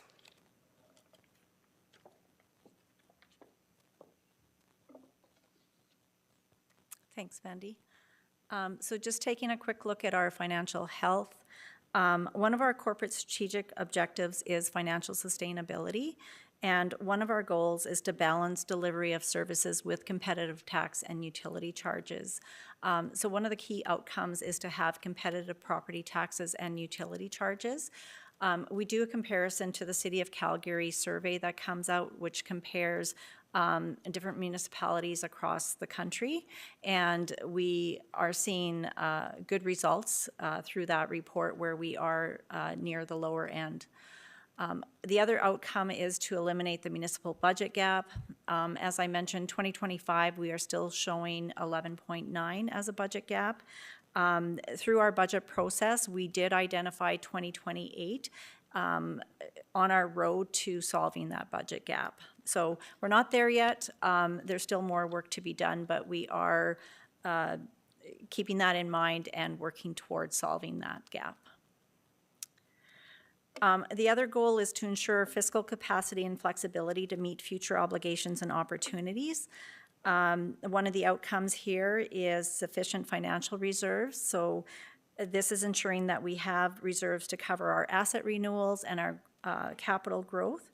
If you recall, we also established 2 new reserves, our energy transition and abandonment reserves, to ensure that we had funds available to meet these future requirements. Eliminate the net financial debt. This one has been achieved. As I mentioned previously, we are in a net financial asset position of $187 million at the end of 2024. And the third outcome is the development of operating plan in response to the energy business review. And as you heard tonight, we are currently pursuing that and reviewing that. So more information will be coming on that. Financial sustainability ensures that we keep the advantages that we have today. And how do we accomplish this? Well, we look to ensure that we have responsible spending of our operating and capital budget, that we have stable, predictable, and diverse revenue, taxation, and grants, that we are living within our means, that we have strong asset management plan for infrastructure replacement, that we have healthy financial reserves, and that we identify and manage enterprise risks and opportunities. And that's the end of the presentation, if there's any questions or comments.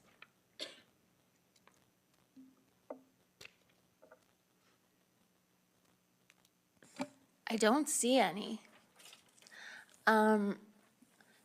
Thank you very much for your presentation. I did have one question just about when we did our first budget, what had we hoped for our deficit, to be in 2025? Have we made progress? Sorry, I'm maybe not clear on the question, Mayor Clark. Well, I think there's been a plan even before this council to eliminate the deficit. And so I think we kind of started along that journey, and I'm not sure where we are in terms of what we thought we would be at when we were in 2022. Yeah, we have seen a trend, I believe, way back when we were looking at a 7 million budget gap. That has fluctuated, and we expect the fluctuations to happen based on what our requirements are, what revenues do we have coming in, that sort of thing. As I mentioned, 2025 is 11.9 million. However, I believe in 2026, that number does drop to, I want to say it's going to be like 5.4 million, and then gradually decreases with zero budget gap in 2028 is what we had forecasted when we brought the 25-26 budget forward. Thank you. I guess my question is more, what was our deficit in 2022? I don't know that That number is a off the top tricky of my one. head, but It's would in our documents, I know for It sure. is, yes. Does 30 sound right? I don't think it was that high, Okay, but we can find that out for you. thank you. Yeah. Councilor Hyder? Thank you, through the chair. I was just going to, Lola just quietly talked about some financial awarding that the city of Medicine Hat received, and congratulations. Distinguished budget presentation and financial reporting. So congratulations, well done. Thank you. And is that consecutively, you said? It is, yeah. It's a big track record that we need to ensure that we continue on. Yeah. So, Yeah. yeah, it was 22 years in a row for our financial statements, and I think it was 12 years for our annual financial report, so. You kind of quietly snuck that in, but well done. Thank you. Yeah. Any further questions or comments?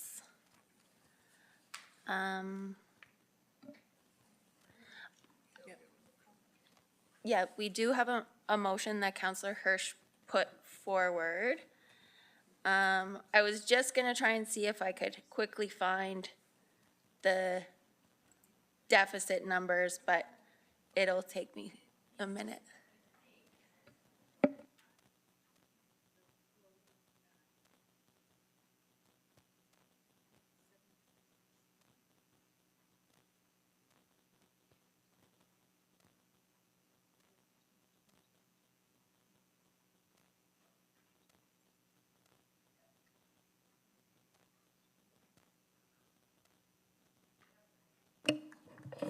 So I just pulled up the 22 budget summaries online, thank goodness for the World Wide Web. And it says on page 2 of that budget summary that the 2022 municipal budget update, currently there is an approximate 7.6 million gap remaining to be solved. So we're actually more than when we started. And through you, I believe that what Director Barter was alluding to is that it is fluctuating, but it would appear that that is, that's the number from 2022 when we may see. Thank you very much. You're welcome. So seeing no further speakers, we'll vote on approval of the 2024 City of Medicine Hat financial statements.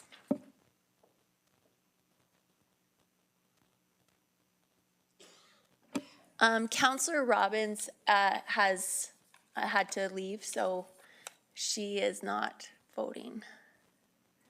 And that's unanimous. Next item is 11.2, tax write-off on terminated lease agreements. I thought that was you again. Sorry about that. I move that council approves the municipal tax write-off in the amount of $6,579,015 on 2 terminated lease agreements from 2023 where the taxes were levied in error. Seconder? I'll second that. Thank you. Any comments or questions? Seeing none, we'll vote on the motion to approve the tax write-off.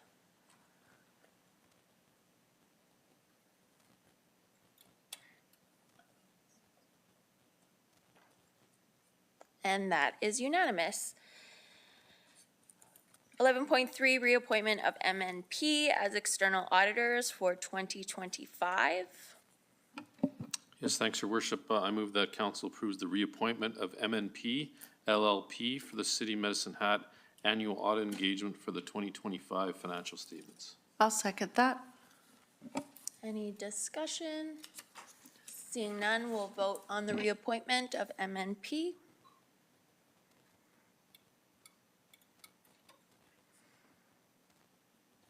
That's unanimous. We have 2 notices of motion that were added at the beginning.